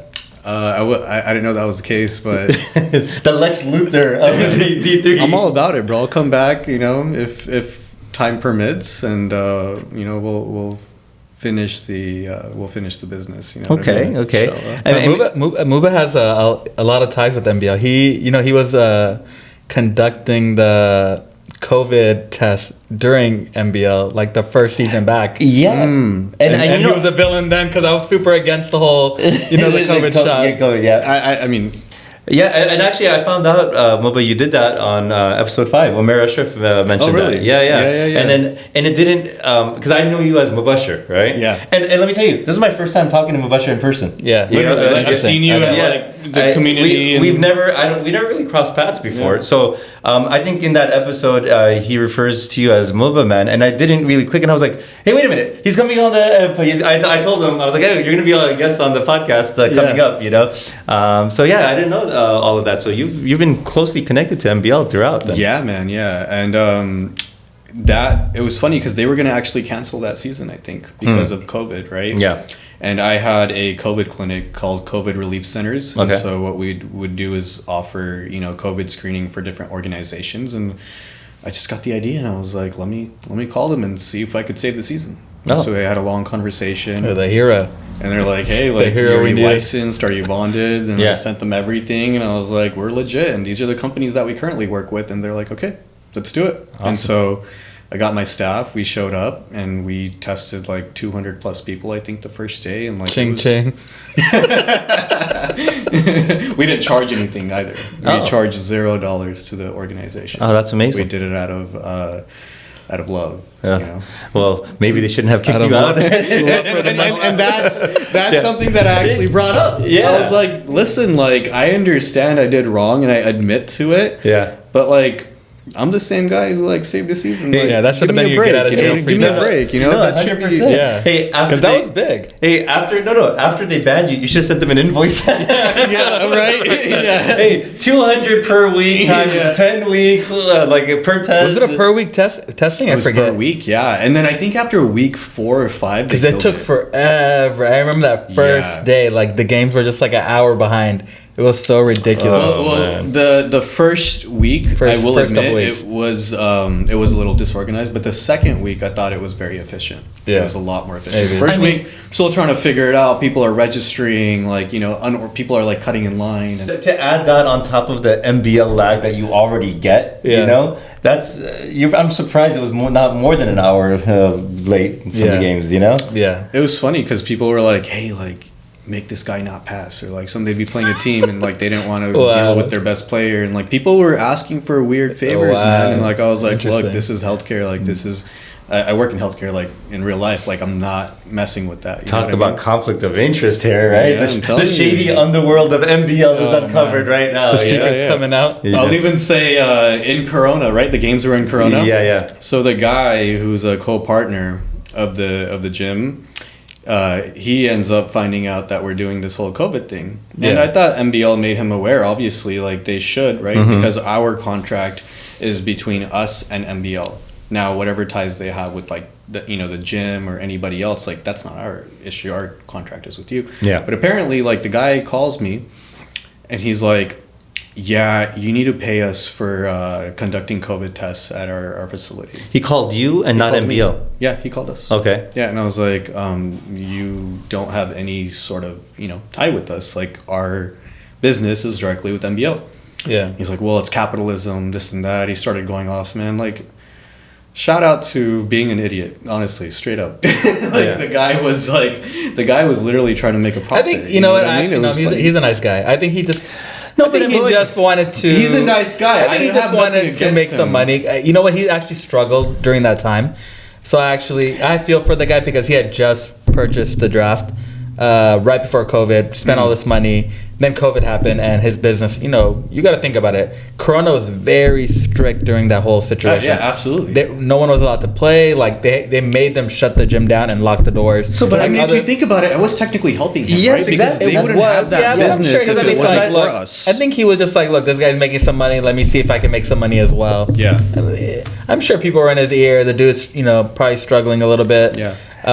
Nothing against the guy. I see the guy all the time at the mosque, at the barber, and he's a cool guy. I mean, and nothing against him, but from the flip side of it, if they don't do those tests, they're not playing the games, and they're now the draft isn't making any money. And now whatever money you were making from MBL, that's gone. Exactly. So I mean, technically, I am helping you. No, exactly. That's the way I see it too. So I mean, which takes priority, which takes preference. Everybody's relying on each other. And for me, if my contract is with you, it's different, right? Now it's like, okay, hey, MBL, we're providing this service through our vendor, right? But I'm a vendor for MBL, not you. So had it been the other way, then absolutely, you know what I mean? But from a legal perspective and all of that, I had to throw all that stuff in there. I was like, well, from a legal perspective, from a business perspective, this has no value. So do whatever you want. So I think he just wanted a piece of the pie. Yeah, he wanted a big piece of the pie. It wasn't even fair, to be honest with you. Yeah. So I mean, I think this is a good segue. But this is a good segue, actually, Mubashir, to learn a little bit more about you and your business ventures. Right. So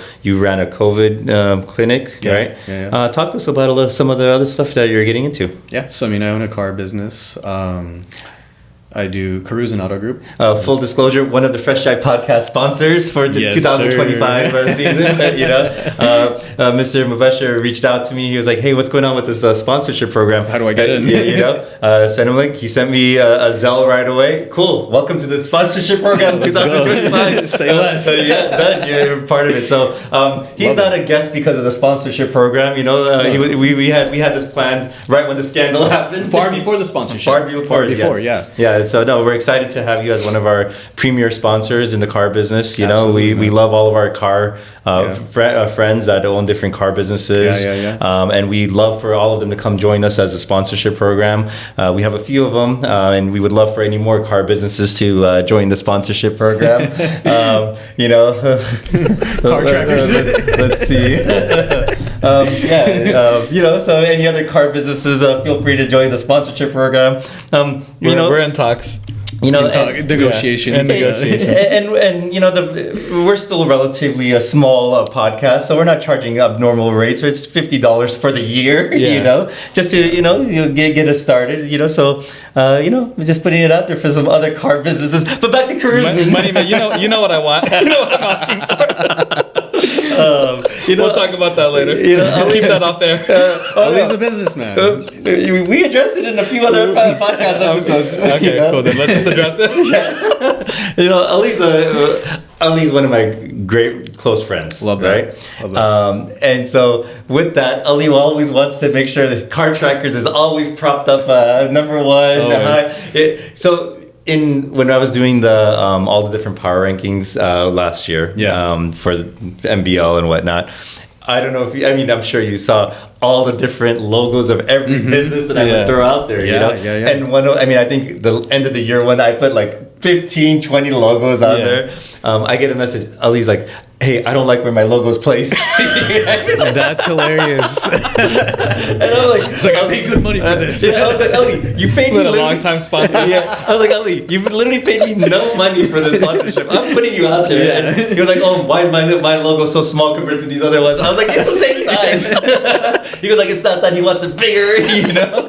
He's like, make them smaller. Yeah, no, 100%. But that's just Ali. That's how he is. It's competitiveness. You know, I love it. That's just how it is. But let's talk more about cruising now. Yeah, let's do that. So you said when did you start cruising? 2018 actually. And you know what's funny is like I grew up like I'm Memon, right? So a lot of Memon people are in the car business. Absolutely. Right? Yeah. Growing up, I saw it all around me, left and right. In general, like Pakistani people, like a lot of them are in the car business, and I'd see it growing up.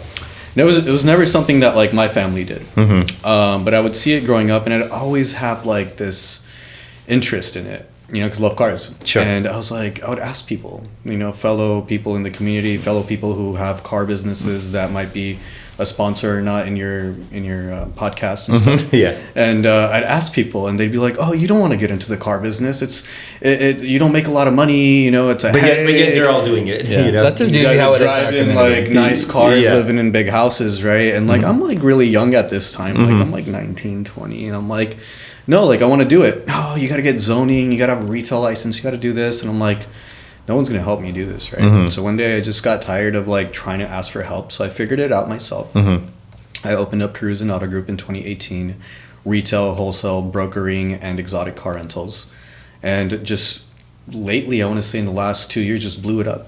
Amazing. Blew it up, and now like the same people that told me not to join the business, these same people are buying cars from us. Amazing. So I want you to touch on that a little bit more, or how you said, you reached out to so many people and you were not getting, like that mentorship or help, into it. Course, yeah. How'd you go about finding out yourself, like what to do? Just research, man. Honestly, just research, YouTube, just figuring out the process, because I reached out like genuinely to a lot of people on that like we all know, right? And so like no one wanted to help. And so I just kind of took it upon myself, did the research, and it was step by step. And I kid you not, it took me over like 6-7 months to do it. It was a pain. Yeah, I bet. Especially retail. It's not easy for sure. Yeah, especially retail, man. Because retail, you got to have a lot. You got to go through inspection. You got to take the test. You got to do this, renewing, all of that. So what were some things that came up that you weren't anticipating when you were starting out? The inspection, man, it's really rough. Like they look at everything with a fine tooth comb. Like literally, if you don't have a key inside the filing cabinet, you fail. Like literally, yeah. It's like they're very, very, very strict on retail. Wholesale, I think, is a little bit more lighter. It's more lenient. Yeah, but like, because you could do it out of your garage. But like with the retail, you need to have a location. You got to have an X amount of like parking spots. Yeah, you gotta. And then I did brokering too. So like just all those different things, and it took a while to figure out. And the thing was like, I never flipped cars. So like once I got my license, now I had access to like, I didn't even know what auctions were out there. All I knew was Mannheim. That's all I knew. I didn't know there was all these other auctions. Yeah. And so I'm like doing research and this and that. And like, dude, like I was a one-man show. Yeah. So I'm talking like from like 10 p.m. to like 3 a.m. every night. And I had work in the morning. I'd be like filling out the paperwork to become a dealer with this auction, filling out the paperwork to become a dealer. And like auction access only touches so many different like auctions. And so like I'd have to go individually here, provide them this paperwork. So it was just a process of figuring out the how. I remember like my very first car that I bought was like probably one of the dumbest cars I could possibly buy, but I didn't know any better.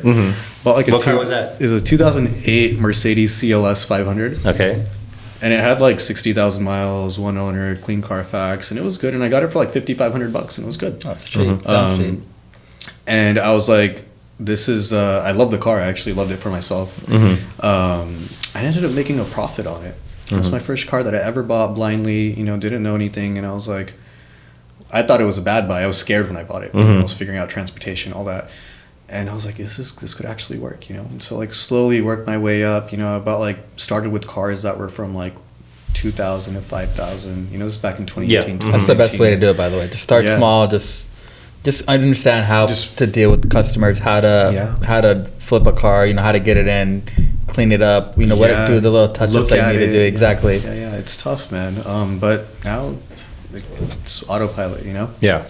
And it's fun, and I enjoy it. And then now we do like we've gotten really big on brokering, so we do a lot of lease specials. Like we have like Porsche Taycans for $800 a month, exclusive through like Cruise and Auto Group. That's amazing. Yeah, crazy deals. Audi Q4 e-trons for like $3,500. So how do you come across these deals? Business development. So going into the dealership, walking in, asking for the GM, not even like pre-calling, nothing like that. Just walking in, introducing yourself, talking about your business model, showing them your reviews, showing them where you come from, this and that. And a lot of the people were very receptive. I did a lot of cold calling, a lot of just showing up.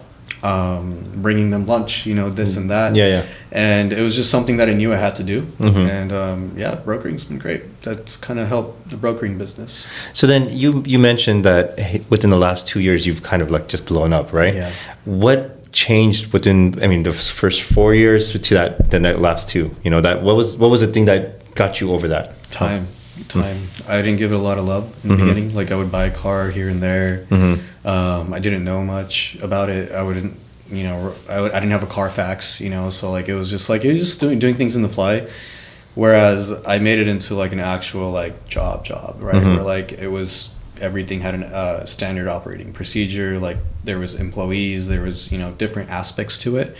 And I think that's what helped, was just really treating it as like a regular job, because I always had the car business as a side business. And so for me, I didn't care. Most people start as a side hustle. Exactly. And then this last few months, I've made it into a main hustle. Okay. But like, I'm slowly finding out why I had it as a side hustle. Though it's a lot, It's a lot of work. Because I'm used to working a corporate, 9 to 5. I was a healthcare director. And it's like I was balancing the two, but now it's like, man, the cars are 24/7, especially with broker deals, man. Like 100%. They are reaching out to you like 1 a.m., 2 a.m. And like, if you don't, with brokering is a whole nother like animal. Like if you don't get them the deal, they're going to go to the next broker and the next broker and the next broker. So 100%. Yeah. And then we got into exotic car rentals as well. Nice. When did you get into that? Same thing last year. Last year? Yeah. Why'd you decide to focus on that? One of my boys, Ali, he owns Rendezvous. Okay. And so I've known him for a long time. And he's always talked about it. We've always talked about it. And one of our other boys, Omar. But I've never really like dabbled into it, or I was too busy. I was handling other ventures. And I was like, I have some time and I'm really blowing up this car stuff, so let's make it happen. So I bought a Lambo and, we started renting that out. Then I bought a G63 and a couple of other cars. And I was like, man, this is actually great. So just continuing doing that, diversifying the portfolio, and just blowing up Cruise and Auto Group. Amazing. So then what's next for Cruisin'? I'm kind of like at this fork in the road where I either want to slow down a little bit, because cars are tough, man, and I kind of do miss working in healthcare. And so we'll see. So I have a question. When was the moment that you're like, okay, this is, when was the moment that you realized, I made it, or like this is what I want to do, or I see a future? I know you brought up that first car, but that's just the first car. Like absolutely, where, like it's usually down the road, you're like, okay, you know what, I got it. Like I want to say 2 years ago. Okay. 2 years ago, or even like more last year than anything. But like 2 years ago, I started getting the hang of it. You know what I mean? Because like in the beginning, I was buying some dumb cars. Like though that one car was good, I had like 5-6 cars on my driveway once, and I was like, I can't get rid of these cars. And like books dropped, and like it was, when was it? I want to say like 2 years ago. It was like August, or the books just dropped on everything. Yeah. On everything, and I was like, man, this sucks. And so I took an L on like every single unit, and I was like, okay. And that's where I learned. That's where I learned the hard way. Okay, yeah. Usually people get wiped out during those times, because so in our business, there's a lot of like, it's a roller coaster. There's a lot of ups and downs, and a lot of people, they make money on the ups, and they're not realizing that, hey, at some point market's gonna drop, and at that point they buy a lot, they get caught holding the bag, they didn't sell a car because they wanted $500 more, and 2 weeks later that car's worth $3,000-$4,000 less, and that happens a lot. And you can get wiped out in this business. It's very easy. Is there any way of predicting when things drop like that? There's sometimes yes, but not all the time. Sometimes crazy. You don't know. Like it's all supply and demand. A bunch of new cars just hit the market, and then that really screws used car pricing. And there's a lot of like just things that happen in the government that the government announces, or in the stock market. Whenever like the stock market does really bad, I feel like dealers are scared. There's a lot of things that happen. It just fluctuates the pricing. Is there any analytics done to see like trends in the past, kind of like seasonal stuff? Of course, like seasonal, like tax season. Like right now we're in spring season, and we're supposed to see like a substantial bump, and it's come up, but we haven't hit where we're supposed to be. So now people are getting worried, like, hey, what's going on? Typically, like end of February, market's on fire. You can make money in any single car, and we're not there yet. We're not, we're not popping right now. But it has gotten better. But we're just not there. But typically, like spring is like your season to make money. End of February, March, April, pretty much where people get their tax returns, and then. Right after that, there's like a kind of a correction in the market. Like end of May, June, there's a pretty big correction. People then start traveling. No one's buying at that time. And then you hit a summer market, like right before school starts, people start buying again, right? Yeah. People are going back to whatever, they need to get kids, cars for their kids or whatever the situation is. And then you get into the end of the year, which is usually pretty bad. Everyone's spending money on like gifts, Christmas. So that's usually a tough time in the car business. Yeah, Thanksgiving. So you got to prepare for those downtimes then. Oh yeah. So then, did you find yourself doing that? I mean, like when you took all those L's on those cars, like how were you prepared for that? I wasn't. I experienced it. Yeah. I experienced it, and I was like, man, this sucks, right? It happened around the time where like it slows down after tax season, and like I had all this inventory, and like I got that inventory at such great prices, but those great prices were no longer great prices because I held on too long. Right? And so we do retail and wholesale. Got caught holding the bag. Yeah, exactly. Got caught holding the bag. Exactly. And so that's how I learned the hard way. Yeah. And now I know the seasons, I know the trends, but again, like you can't predict anything. Like at least it's unpredictable. Yeah. Right now, it's supposed to be amazing and hot, and it's decent. It's gotten better, but like it's also kind of like it's gotten better, and then it kind of went like this, and now maybe it's going to go up again, and so. It's just the seasons, right? It's tough. It's a tough business, but it's enjoyable. I love cars. It's a lot of fun for sure. Yeah, and what I've learned is don't fall in love with inventory. I learned this very early on, right? Because I'd pick up some cars and like I want to drive this around for one more week. That 1 week can cost you thousands of dollars. You should see my driveway, man. I just fall in love with cars, and I'm like, I don't want to sell this. I really wanted this as a kid when I was in high school. And then when you get it, you're like, I don't want to let it go, and you just you just store it. I mean, but those cars, certain cars now are just like they're niche cars, and they're just gonna keep going up in value. Absolutely. So if you find a car that you like back in the day, just hold it. In my opinion. Absolutely. But like your newer cars, like Porsches, everyone was on Porsches, and Porsches took a big hit this last year and a half. Big hit. But they're still cool cars, right? So it's interesting. It's an up and down situation. It's so up and down for sure. I've always wondered, where did CarTrack, like you've had that business, Fresh Trades, yeah? Yeah. So Fresh Trades was I bought a Panamera from you. I remember that. I was gonna bring that up. You delivered it to my house, actually. I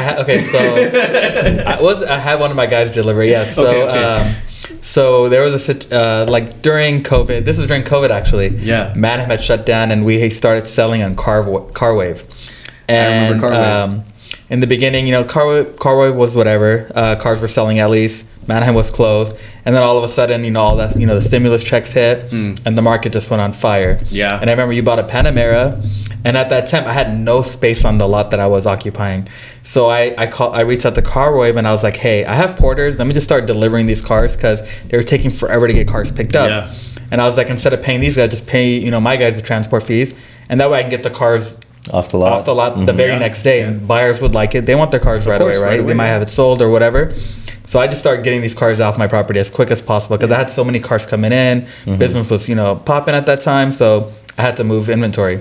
Yeah. And I remember, getting the car delivered to him, and you called me, and I didn't, I never met you. Never knew you, yeah. And the first time I ever seen you was at MBL, actually, I think. That's crazy. Yeah. During that COVID situation.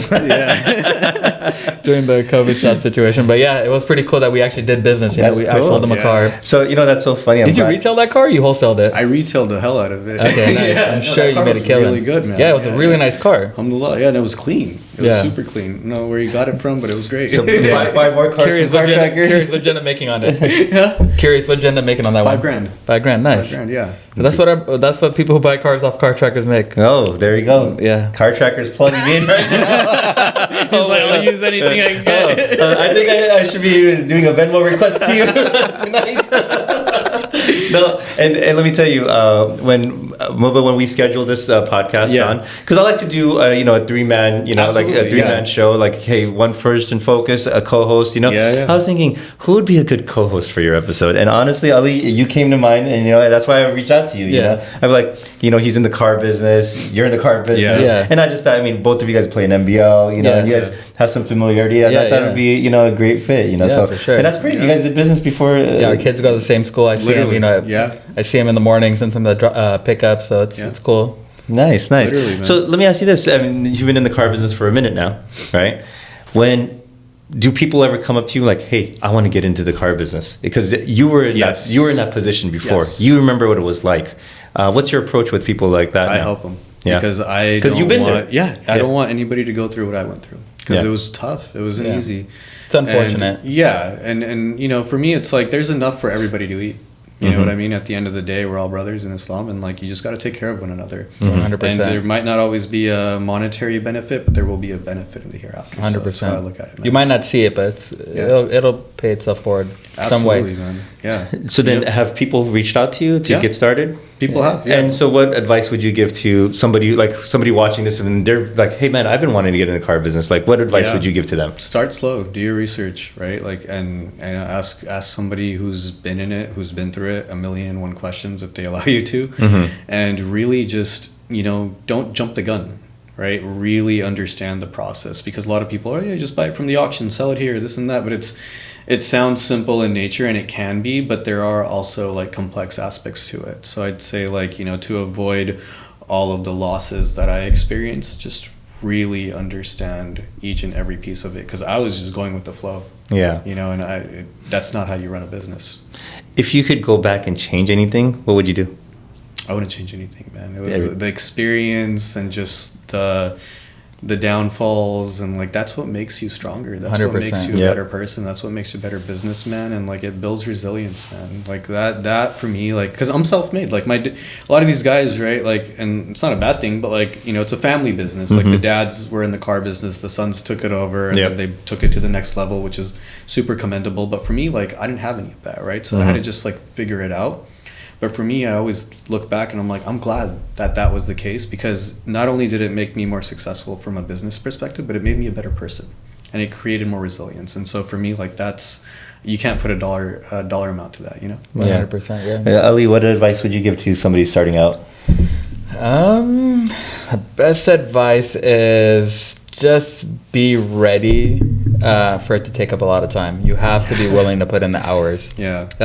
That's like the number one thing, because it's very, you remember me, like when I was early on in this business, you'd see me like, we'd be, playing basketball, and I'm running off the court, answering the calls, and everyone's like, hey, we're playing basketball. Yeah. And I'm literally like on the phone trying to make a deal while playing basketball, or we'd be like we're going out somewhere, and I'm like stepping out to make a deal, like literally at all, at any time of the day. Yeah. That's funny you mentioned that, because I forgot about all those times. You were on your phone, like non-stop. When he says in the middle of a game, I'm telling you, in the middle of a game. Like I've been on the phone in between NBL. Like I had to sub myself out because there was like a hot deal, and like one of my employees was calling me or whatever the situation. I've left basketball games to like go buy a car that's like 10 minutes away.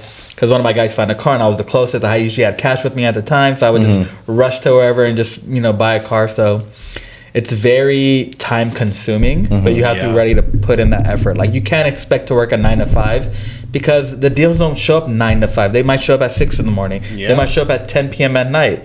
It's you never know. It's unpredictable, and a lot of people are not ready to put in that effort. So if you're not willing to put in that time, it might not work out. So that's my biggest advice. Just be ready to put in the effort, and if you do put in the effort, you put in the time, you will succeed.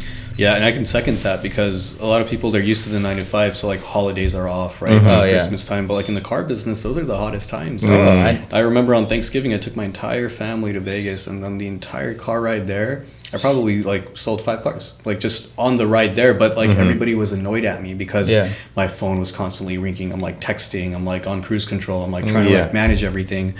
But that's the nature of the business. That's the business, right? That's what you sign up for. So you got to be ready for that. And it messes up relationships. Luckily, my wife is, you know, very understanding. She's in the business herself, and she will back me up. Like one time, it's pretty crazy. We went out. I think it was a Valentine's Day or Mother's Day. We went to Mastro's. Yeah. And we were there. My twins were there, and they're like 2 years old. And a crazy deal pops up, literally 10 minutes away. And my wife looks at me, she's like, just go. And we're at dinner at Mastro's for Mother's Day. And she lets me go. I go buy a car. It was like a $7,000 deal. Like it was, I had to go. And I came right back. We finished dinner, but she wasn't mad at me. She's like, oh, you know, you went for dinner, blah, blah, blah. She was just understanding. And that's amazing. That's like, it doesn't really happen like that. And she, you know, she's willing, you know, she's okay with me taking calls. Like it's crazy. I mean, it's important to have that support from family. 100%. Yes. You know, and you know, that's with anything, you know, with any venture. I mean, like this podcast I'm doing right now, right? If my wife was like, hey, what the heck are you doing to the garage? You know, like, look at this. I have it all green screened out. Like, hey, what are you doing? You know? Right. Thankfully, she's like, you know, supportive. And she's like, hey, you know, I know you enjoy this. I mean, this goes across for any industry, any venture. When you have support from family, that goes a long way. You know? 100%. That's huge too. So then what's next for cruising then? What are you looking to focus more on? The exotic car rentals, you know, the brokerage deals? Brokering. We do a lot of brokering. It's become like a staple of our business, and we've gotten some pretty exclusive deals that, you know, I haven't seen other brokers post on Lease Hacker. So it's been good. It's been good. Brokering. Is that where you're advertising right now? Lease Hacker? Okay. Yeah, but I mean, see, the thing is time, right? I mean, cars are not the only business. I do other things as well. And so like technology, applications, and healthcare and stuff like that. But there's no time to blow it up like to the next level. And so like if I really, really, really want to take it to the next level, I'm going to have to like put all this other stuff aside. Else on hold, for sure. Yeah, and I don't want to do that yet. I want to, because any one of these things could be the next big thing, right? So I'd rather give these the opportunity and still kind of coast with this. But, you know, I could do more advertising. I could, you know, post on Facebook Marketplace for lease specials and different places, forums, Reddit, etc. There's a lot. I mean, you're reaching out to different podcasts to be sponsors, and they're reposting you. You know, no, and you know, and real talk. I mean, I think some of the lease deals you're putting out there are great. Like honestly, I'm interested in one of them. I was like, wait, let me talk to you about that one right now. 50% broker fee. You know, perfect. You know? No, because I mean, so anybody watching, I mean, if you're interested in the car deals, I'm telling you, I'm not just saying this just because you're here. He's posting some really good stuff there. A few of them are like one lease pays, you know, one pay, lease, which are amazing, and people don't know about that. They're amazing deals. And man, some of them are really cheap. I'm like, why not just get this just so we can have it sitting out there? Literally, you know, I think one of them was like $3,400 for 2 years. You know, Audi Q4 e-tron. $3,500 one pay. You pay it once. That's it. One pay. That's remember I was telling you about that Honda Ioniq deal. There was a Honda Ioniq deal. It was like the cheapest one when they first released it was like $1,800 or $2,000 for like 25 months or 24 months. It was ridiculous. 10,000 miles. Crazy. Yeah. Some people were getting them for like $1,300. Yeah, I know. Yeah. $1,300. Yeah, that's nothing. Yeah. I mean, I got myself even like a daily just to like you know, the car that you don't care about. You know what I mean? Sure. I got an Equinox EV for like $4,000, 2 year, 15,000 miles a year. Oh wow, that's no brainer. That's amazing. The car has like a 19-inch display. It has 330 miles of range, and we're still selling these. And so I sold one to myself. Like I was like, why not? Why not? Right, why it's not? a one-pay deal. Sign me up for one right now. I'll send you the invoice. First car deal on your podcast. What's it called? Deducted from the sponsorship fee for 2026, and I'm about to charge you for the next 10 years. Advertised. Don't worry, you're covered for the next 15 years.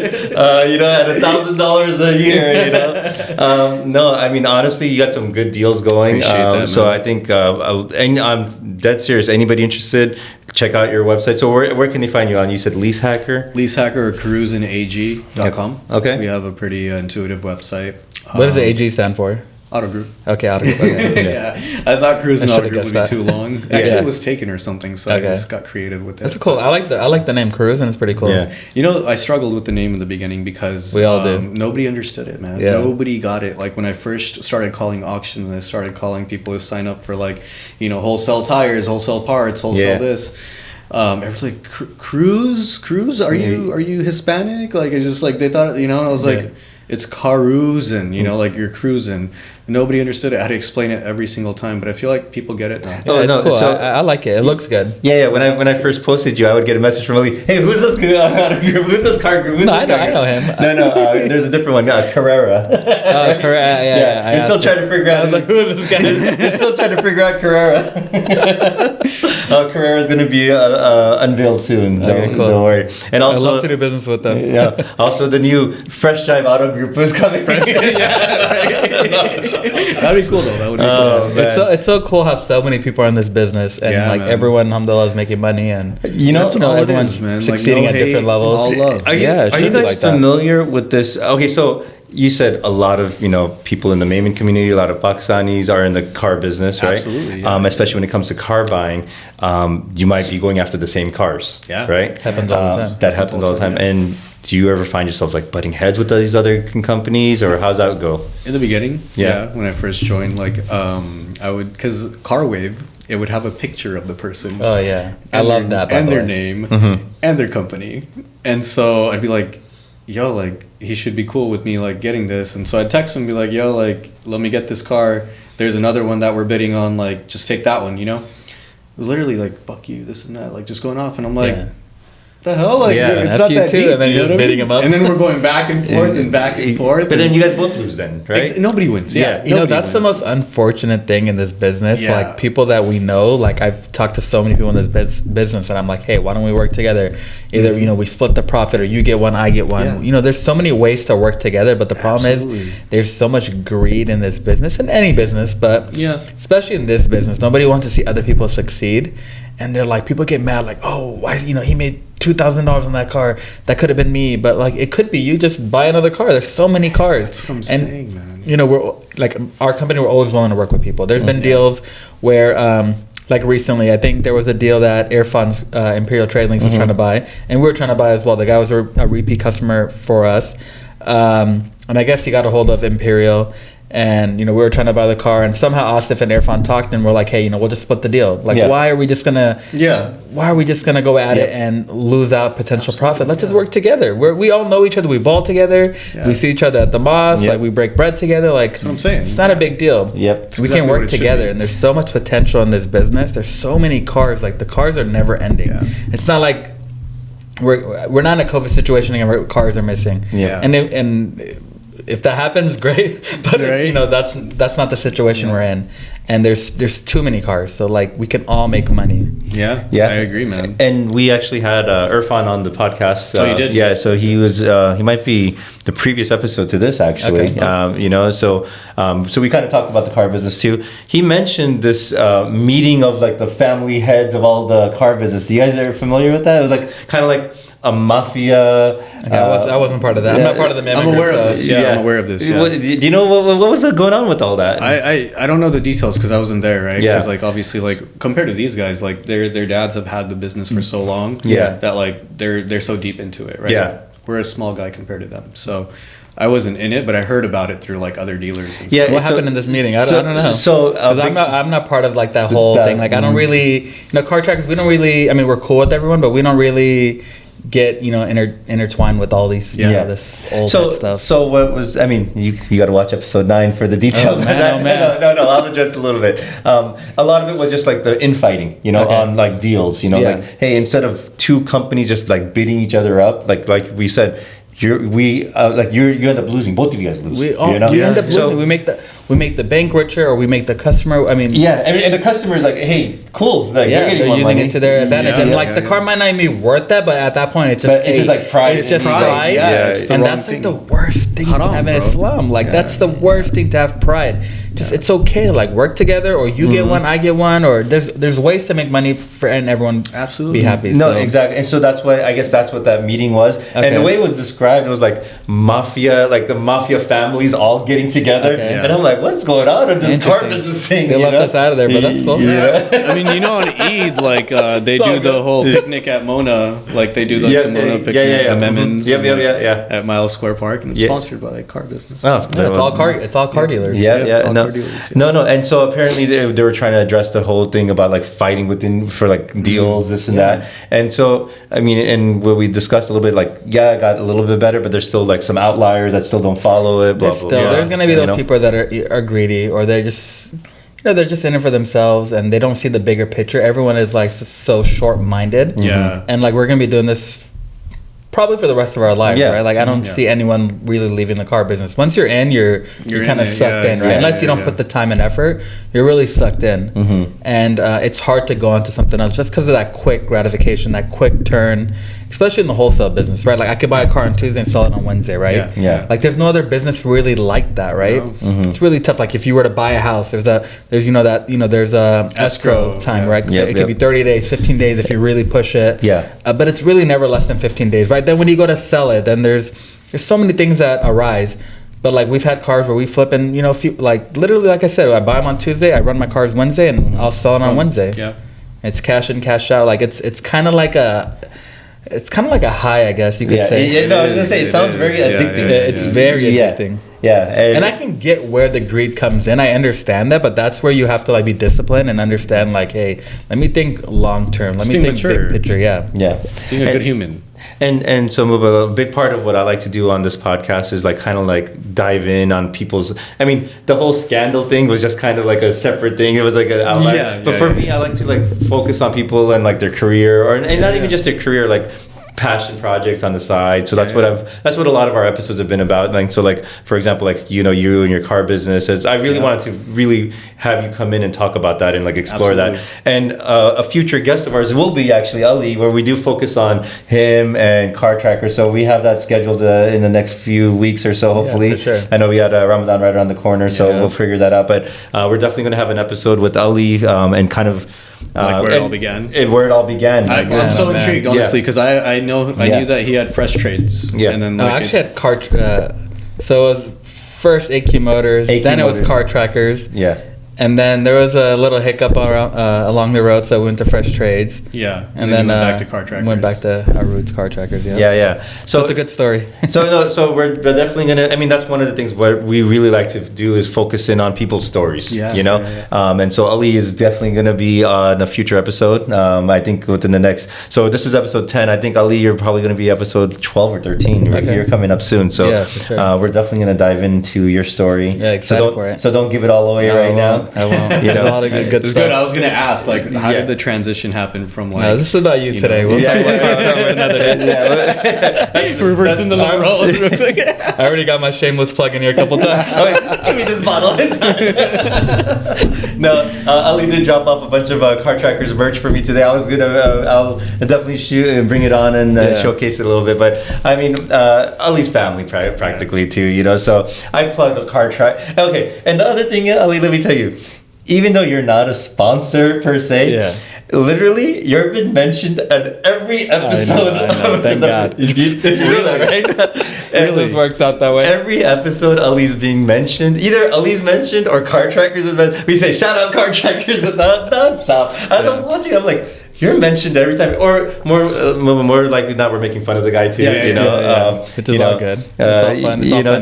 It's all love too. The other thing is Ali. Are you familiar with his brother Asif? Yeah, right? Of course. They're both like kind of like middle level players in basketball. And then they have just bust out the footage from Tuesday nights. They they have this ridiculous notion in their head that him and Asif can beat myself and Ahmad in a 2-on-2 basketball game. And I don't know where the notion came from. You should have this recorded and that's live. A big part of, for some reason, we can never get this game going. A big part of this investment in all these cameras is to record this game. Let me know. I'll send my crew. It's coming soon. So we definitely always kind of like egged them on in terms of the basketball. Like there's there's low level players that have gotten better, and they're like mid level players now. Fun fact: his brother was on my team. A couple that's funny. So I mean, speaking of which, you've had some other turbulent seasons in the past. I hear, that one was a little. There was a lot of drama. I remember there was a lot of drama. That was more so like 2 players or 3 players not liking one another. Yeah. Yeah. Call them out. Who are they? I think they'll be in the comment section later anyway. But I mean, all love, no hate, man. I mean, like, look, if they have a problem with one another, I feel like as men, you should just address it. Figure it out, man. That's one thing. Like, we can never communicate. It's crazy. That's what I struggled with, and I was like, look, I'm not gonna handhold. You know what I mean? I'm not gonna go and like, like every now and then, but I mean, like, ultimately, if you have an issue with one another, it shows on the court, and that's not a good look for the team. So, Muba, you said something earlier. I think that raised an eyebrow from Ali and myself, talking about your own skill on the basketball court. Right? I heard Ali shuffling a little bit. No. I've actually we played against you once, right? Once, yeah. So that was that COVID season. Yeah. So I played with the Ashrafs. That was my first time playing in years because I took a break from NBL as well. I had a bunch of kids, alhamdulillah, and busy, and my wife didn't want me playing all the time. And we've all been there, myself included. Yeah, I used to play 3 nights a week, and it gets tough. Yeah, you get a lot of. Let's not get into it. Hey, Akia, if you're watching, gets a little tough. And I understand, but I just love the game. But let me tell you though, Ali, ever since you've been playing a lot more, you've been losing a lot of weight, and you're looking in great shape. I gained a little weight recently, but I need to get back on the court. You're looking in good shape. You definitely need to keep it up and keep playing because you're losing weight and shedding pounds. So whatever you're doing, keep doing it. Probably do it more. Whatever you're doing. I will. Good advice. Good advice, man. Hey, I'm just gonna clip that statement right there. Just send it to Akia. Reel it. No. So you played with them. That was the first season I played coming back, and that was such a good season. Our team wasn't the best team, but we were literally in every game that season, and we lost every game by like 1 or 2 points. It was crazy. Even that one game that we needed to, we played you guys, and that was like deciding if we were gonna make the playoffs. And I don't know if we won or lost that game. I don't remember. I don't remember honestly. I think we may have won, but we didn't win by enough points, so we didn't hit the. This guy, I remember that game. He had so many fast breaks. I swear, like he was frustrated. So I was so frustrated because there was another reason why I was frustrated. There was a player on the team. Because of his TSP, he did not want the TSP to get over a certain level. Otherwise, he would have got banned. So he was not doing anything. Wow. He wouldn't get a rebound. Literally, a rebound would come, and he put his hands out like this. I'm like, what's going on? And I had no idea. I'm getting mad. I'm really passionate when I play. Like, I want to win. I don't play just to play. I play to win. Yeah, absolutely. Like, there's the only reason why you should play. Missed out on rebounds. I would pass him I would throw him a dime for a layup, and he would pass it out. And I'm yelling at him. I'm like. Bleed, shoot that ball. What's going on? Like, he would not even rebound the ball. He had zero stats. Why was he in the game? I didn't know. If I would have known, I would have subbed him out and been like, hey, let's get someone that's willing to rebound, willing to make a layup. Absolutely. Yeah. And at the end of the game, someone comes up to me and was like, hey, the reason why he didn't do all this was because he didn't want to get banned. If he would have gotten a few stats, he would have got banned. So sit out the game. Exactly. Check in and get out. And I was so frustrated. And then when I went back to look at the stats, he literally had 0 for everything. So all his stats came down, and I was pissed. I'm very competitive. Yeah. And we needed that win to extend our season. Cost you guys this season? And we were literally 4 or 5 points away. Man, that's a selfish player right there. Put his name out there. I'm not throwing it out there. It's not my character. I'm not gonna do that. I know exactly who he's talking about. I was there that day. It was the fishiest. It was the fishiest thing, and I'm confused because he was probably the second best player on the team. I know who we're talking about. But yeah, I mean, I know what we're talking about. It was tough, and I honestly, that was rough. But that was the season I got banned because I didn't care. I just wanted to play. We're just out there to play and have fun. But it was a really fun season because literally we barely lost to the reigning champs. We barely lost to the champs for that season. It was crazy. Every game we were up. and we just couldn't like hold on. It was such a fun season. So I've never seen Muba play. How did Muba do out there? Honestly, I don't remember. I honestly don't remember because I didn't really know him at the time. I didn't really know him. I think we talked after that game. And then, like, the following season... We talked a little bit during the game, but I don't remember. I was just, like, so focused on winning. The following season is when, like, I was trying to get you and your brother. Oh, and then it didn't work out, remember? Because, like, you were disqualified. Yeah, I got banned. I think we'll petition the league to bring you back in. I'm good. I like I like the competitiveness. No, D4 is good. And I've already won in D2 and D3. I just got to win one in D4. D4. There you go. Yeah. There you go. That's the goal. You know, I mean, I just won my one, so I'm good. I'm just chilling out, you know? I was actually, like, very, like, not surprised, but I was like, wow, like, AK Trey, like, they came back and they won it. You know? Like, that was great. That was great to see. It's a good season for sure. Not us, and, you know. It's a lot of controversy, though, but it's a good season for sure. I don't know if you saw the celebrations that we did. The halal champagne bottles, the apple cider. And I'll say this, I got hats and shirts printed. I saw that. Without my team knowing. Amazing. They had no idea, because the thing is, if we had lost the finals, I would look. How would I look? Like, hey, we have all these shirts printed. I literally wouldn't have told them I ever printed those out. They would have never. They didn't know. You know, I literally brought them to the game. They had no idea. Yeah, like, I hope we win. I literally was like, oh man, no, really. I was like, we need to win. They went all out. You know, and so if we had not won, I would have shipped them off to Africa. And NBL, like all the NBA. 100%. So that was literally my plan. I mean, like I said, end of the day, it's just about having fun and trying to replicate that NBA experience. You know, like with apple cider, with the, you know, right whenever we won the championship, I went up and on everybody, put a hat on them, and they were like, "What the heck? Where did you get these hats?" You know, that's amazing. So you know? funny. I love that. And you know, I think other teams were seeing that, and they were like, "Wait, what the heck? What are these guys doing?" You know, wait, do we get hats, shirts? I was like, "No, I printed these out myself." You know, end of the day, it's about having fun. You know, it's all about having fun. It's so much fun. Like just. It's competitive. It's competitive. So Muba. So I'm really excited to see you on the court. I've never seen you play. I mean, I'm decent. Yeah. I'm decent. Yeah, I can shoot the three. I can drive. I'm pretty strong. Yeah, he could play. Yeah, so let me ask you this. People think I absolutely suck because I don't play. Because you don't play. So why don't you? I mean, why don't you play? It's just because especially managing the team. He mentioned earlier, he's like, you know, he's kind of like the GM coach. Doing rotations. And sometimes they might rub someone the wrong way, like if you know you're in longer than someone else or whatever the situation. I get it. That's a tough situation to be in. To be like the coach. What you're saying, I get completely, because I do the same thing. Because a lot of times I run the team myself. I'm the GM. I'm the coach. I'm managing substitutions. But I'm also playing too. You know, at the same time. So I know. Like even last season, May said he was barely gonna play. He's like, oh, just put me in whenever you need me. Just put me in whenever you need me. I'm not gonna play much. I'll just play for this game and that game. And then during the playoff days, like, hey, I need to be in the game. I need to start. I need to do this. All the demands came out. We actually had my GM Samir Mulvey on the podcast as well. You can mention Fresh Jive episode 7. We addressed that whole thing.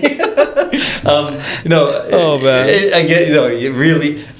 He's exactly right. But I know exactly what you're talking about. You gotta do what you gotta do. You know, when you're managing a team, it's tough, right? Yeah. It's hard to be focused about playing. It's like one thing's got to give, right? Absolutely. You lose focus to either playing because you're too worried about subbing, making sure everything's all right. So I get it. And even when you're on the court, like you're like, oh, like can I come in or like this and that, and I'm like looking at the bench trying to pay attention, and so like it's like that's why honestly it's nice having a dedicated coach. Absolutely. It helps. Like it helps out. And I was that one season, we won it. I think you were a coach. I was a coach for you guys. Yeah. Like a lot of times when it's unbiased. Like I actually serve as their coach for the team, and that's whenever they talk about how I don't have an NBL championship. But it was UN for us, Sammy. For us, Sammy takes a lot of credit for that. Oh my god! Hey, he was a Phil Jackson. No, I think what was the situation? We joke. Okay, so Faraz Sami was their coach. Shout out Faraz Sami. Faraz Sami, we love you, big dog. We need him on the podcast. He's definitely coming on the podcast. No, he could be the co-host for my episode. There was a situation. What was it that was similar? Where like another coach comes into the mix. Like I think it was like a Jason Kidd. Yeah. You know, hey, what the heck is he on here on the bench? Like he's looking to take his job. We would make that joke constantly. It was so funny. So they always like to give me a hard time about not winning an NBL championship. I always bring up the fact that I won one as a coach for them. It counts. And it counts. You know? So I'll give him that. Did you get a trophy? Like, did you get a trophy? I got a trophy. Yeah, you got one. Yeah. So you're an official coach. I had. He was in the picture. He had a jersey too. I had the, they give a backup jersey. I was wearing the backup jersey. Yeah, 53, right? Yeah. He had it too. 100%. Tailored to his number. No, but I mean, again, at the end of the day, it's all about having fun. Yeah, man. Like, so, no, but Muba, would you be interested in joining another team, or you will just set on making your own teams? I'd be interested, yeah. I'd be open to it. So I'd be open to the idea of even combining two teams. No. I think that would be a sensible move. That way, like, we can co-manage. But then, I mean, sometimes teams don't have enough. I mean, like, they have 7 people, they have 1 roster spot open, right? Would you be open to joining a team like an AK Trey looking to add a piece? Absolutely. Yeah, I'd be always open to the idea. Okay. It's less stress for me, and then I just show up and Is play, this the right? And then I could official actually play. No, hey, I don't speak on behalf of AK Trey. You know? I'm just saying, like, I could actually, like, then you could actually, like, play. Because, like, I'd be out there, literally walking, like, being stressed out. I have the clipboard in my hand. I'm like, trying to call a play, trying to call a timeout. Yeah. And then I'm like, let me go in. And then, like, trying to get somebody else in. And then, like, everybody's looking to you. So it's like, it would take away that entire aspect, help me focus on the game. But do you enjoy the coaching, or do you? I enjoy it. I enjoy the management of it. But, like, I rather manage, like, putting the team together. But in terms of coaching... Not coach and just play. Yeah, exactly. Okay, that makes sense. So I mean, I'm kind of the same way. I like to kind of put the pieces together. There's a GM role and there's a coach role. Exactly, like exactly. Yeah, and I've won 3 championships as a GM. Oh, okay. Yeah. No, and honestly, I love the coaching aspect. I love it. Like because like for example, main event Omer Ashraf's team. I was their assistant coach, even though they reneged. I mean, I was on their bench the majority of the season. Conflict of interest. I was in their WhatsApp group. I was in their WhatsApp group the whole season. That's hilarious. And literally, I remember before we tipped off against each other, I was in their huddle. I was like, hey, listen, because I'm being dead honest, when we played against them, this is my first game back. I injured my finger. Yeah. Right? I didn't play literally like 7 games throughout. Yeah, he had 1 game circled on his calendar. No, dead serious. I had that body camera on, right? Dead serious. I was not expecting to shoot even, right? No, here we go. You had that game circled. You were draining it. You were literally, dude. How many points did you have that game? Ready for that. That's crazy. With my left one hand. With my you came ready for that. No. You came ready. No. You knew exactly what was gonna happen that day, and you just made it happen. That's there's no reason why you would wear a body camera to just come out there and just pass the ball and do nothing. No one watching this podcast and no one here believes that. You knew what you were gonna do. We talked about it. You said you were gonna top 50 on that. No, that was before the injury, right? 100%. No, 100%. I'm being honest. I was gonna drop 50 points on them. Yeah. But you didn't wear that camera any other game. No. Let me tell you. Before I got injured, right? Yeah. I said, hey, when I told Samir, my GM, right? I said, hey, listen, I don't care to start any game. Yeah. I don't need to start. I can play as little minutes as you want. If you want me to play 1 minute, I'm fine with it. That's how it starts. No, there's 1 game though. I told him this. Yeah, I go, I remember. 1 game. I need to start and I need to play the whole game, which is against main event, right? And main event. That was a team name, right? Yeah. I said that's the only game. This is before my injury, right? Because I was like, hey, I'm gonna be able to play. When I got injured, I had this huge Band-Aid around. I had this. I mean, you can see in the footage of that thing. I have this huge black thing around my finger. Yeah. I couldn't put any pressure on this hand. I couldn't dribble the ball. Right. That's how bad this injury was. I mean, look at my finger still. It's still like messed up right now. Yeah, right? it is. So then, this was all the talk before the injury. I was going to drop 50 on them. Once I got injured, I couldn't even shoot with this right hand. I had zero expectation that I did not expect to shoot 10 threes with my left. Yeah. So I had the body cam on, and the only reason I had the body cam on is I just bought the camera from Costco, right? Yeah. And I was like, let me try it out, and I bought this whole kit that had like this, vest and everything. I actually had another one that you put on your head. I was like, should I wear it on my head? That would have been too much. Crazy. So then I said, okay, I'm just gonna try it on my body. You know? And I remember Omer actually called me before that game. He said, oh, he's running late, right? They're only gonna have 4 people. Right? He was going to ask if I can sit out so they can just be 4-on-4, right? And I told him, Omer, my hand's injured, right? I go, don't worry. I told him this. I go, listen, I'm gonna have a camera on me. I'm literally just running around the court just to record people, like to have footage on the court. I thought it would be cool, right? So that was my goal. I was like, whoever was dribbling the ball, I was just gonna be running next to them, and just recording them like close game action. I thought like getting footage like that would be cool to get. Right? That was the motivation for having the camera on, right? But let's pan you up, you shooting a shot, and Umair looking at you and just shaking his head. Oh, trust me, on Umair's episode, that clip is coming up. That's crazy. Like, did you practice like with the left hand? So the thing is, yes, I've been practicing with my left, right? Because ever since the injury, I mean, I love playing basketball, right? Yeah. So like just be like not shooting, not even doing that motion. Like I said, let me just go with my left. Look, I'm not being dead honest. I couldn't even bounce the ball. Like that's how hurt this finger was. Like if I wanted to throw a ball, I couldn't get it past this table. Like that's how little power I have, you know. And even now, like I go to physical therapy twice a week for it. My strength in this finger is significantly lower than my left hand. Absolutely, right? Yeah. Because it's an injury still. So there was no idea of me shooting with that, right? So since I got injured, I still want to play. I still want to do that. So I said, you know what? Let me practice with my left. Yeah. So I would be in the gym. I shoot 1,000 shots a day. Really? With my left. Wow. Right? Because there's a shooting machine. Ali, you know about all that, right? So there's a shooting machine I use at my gym. I just put up shots with my left, right? Amazing. So the fundamental core is there, you know, but by no means am I confident enough to let me get it and like start shooting with my left, you know. That game, something just happened, you know, right? Yeah, that's crazy sometimes. It's the magic of playing against main event, you know.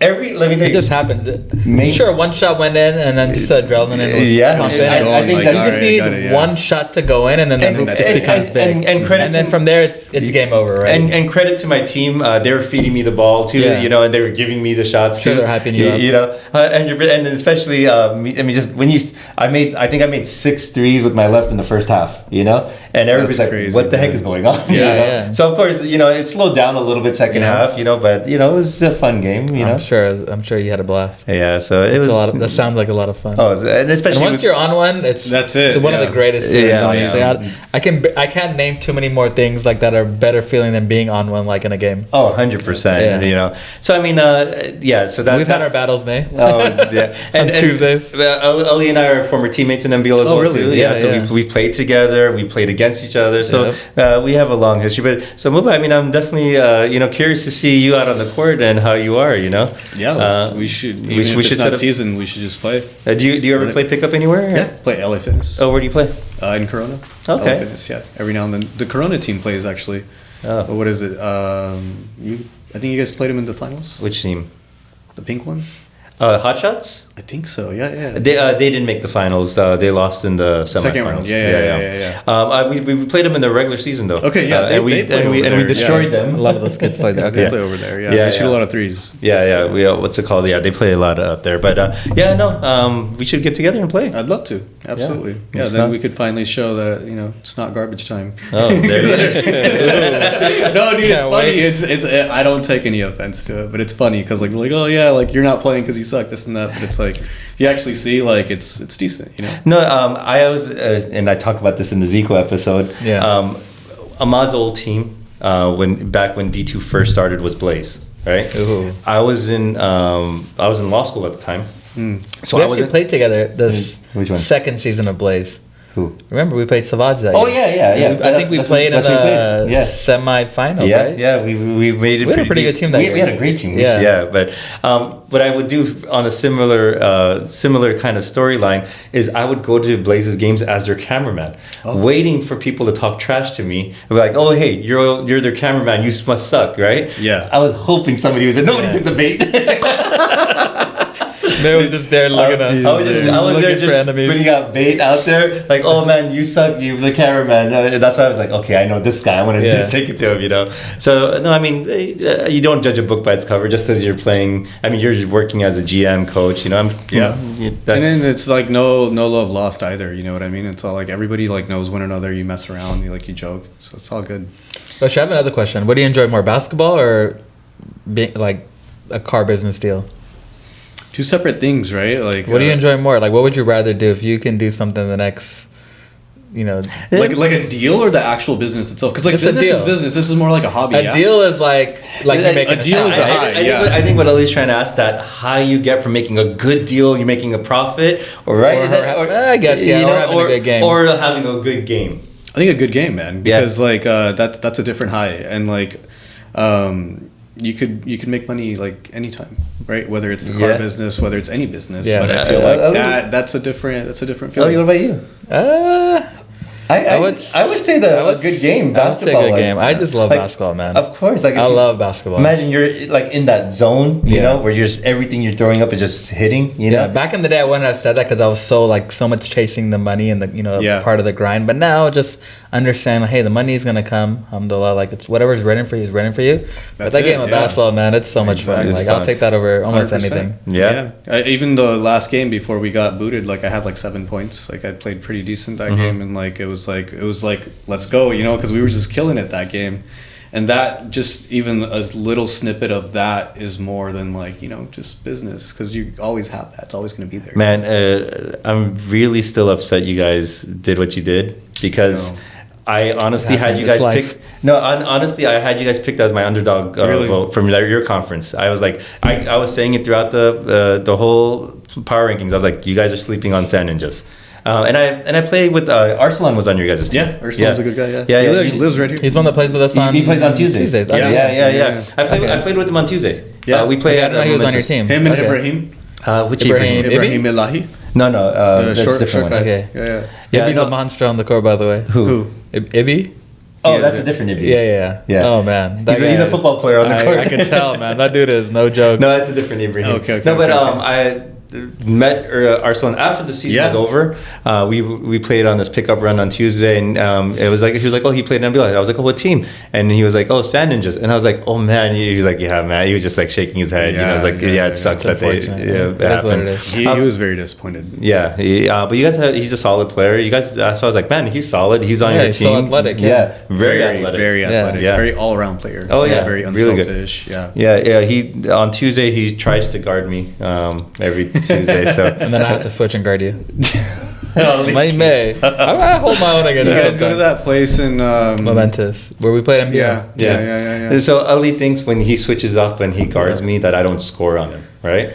I liken it to the situation of, hey, when say for example, my 6-year-old comes and guards me on the basketball court, I'm not gonna go hard on him, right? Yeah. And then I don't score, and then my 6-year-old says to me, "Oh man, I shut you down, Dad." And then I just look at him and I smile, and I'm like, "Yes, you did." That's how I feel when Ali comes and guards me. I'm not going at Ali, and Ali's like, "Oh yeah, I shut you down, May." And then I look at him and I just smile and I just pat him. I go, "Yeah, you did, Ali. You're good. Don't worry." Thanks, May. There you go. But yeah, no. Hey, Muba, thank you so much, though, man. This was such a fun conversation, and it takes a lot to talk about this situation, especially the whole scandal thing. I know we make a lot of jokes, but at the end of the day, this was your team, like your friendships, or like it impacted you guys too.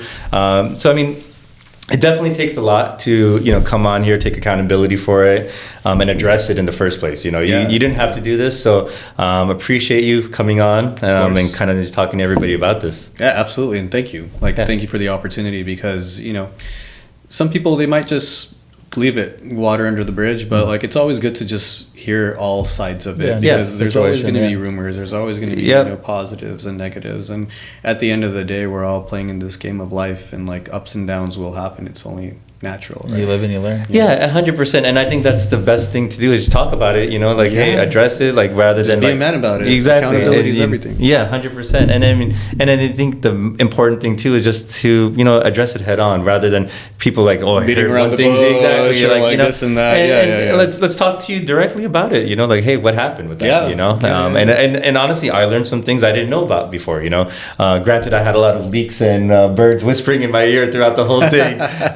Didn't they all? No, but I wanted to thank you for coming on. Absolutely. Ali Q, like I said, when I had Muba scheduled on here, I was like, man, you'd be perfect co-host on here. Thanks for having me on. This was a lot of fun. Yeah, great, honestly, very organic. And Mubashir, if there's ever anything we could do car business wise to collab on something, I'm always down to work with I would love that. my fellow Muslim brothers. It's a lot of fun. Just we all can make money, and we could do something fun together. Let's do it, man. Honestly. Yeah, absolutely. And I'm going to be reaching out to you for brokering one of those lease deals. Because we definitely need to get out there. No, but thank you both for coming on. And I think that should be a wrap for this episode, guys. Thank you.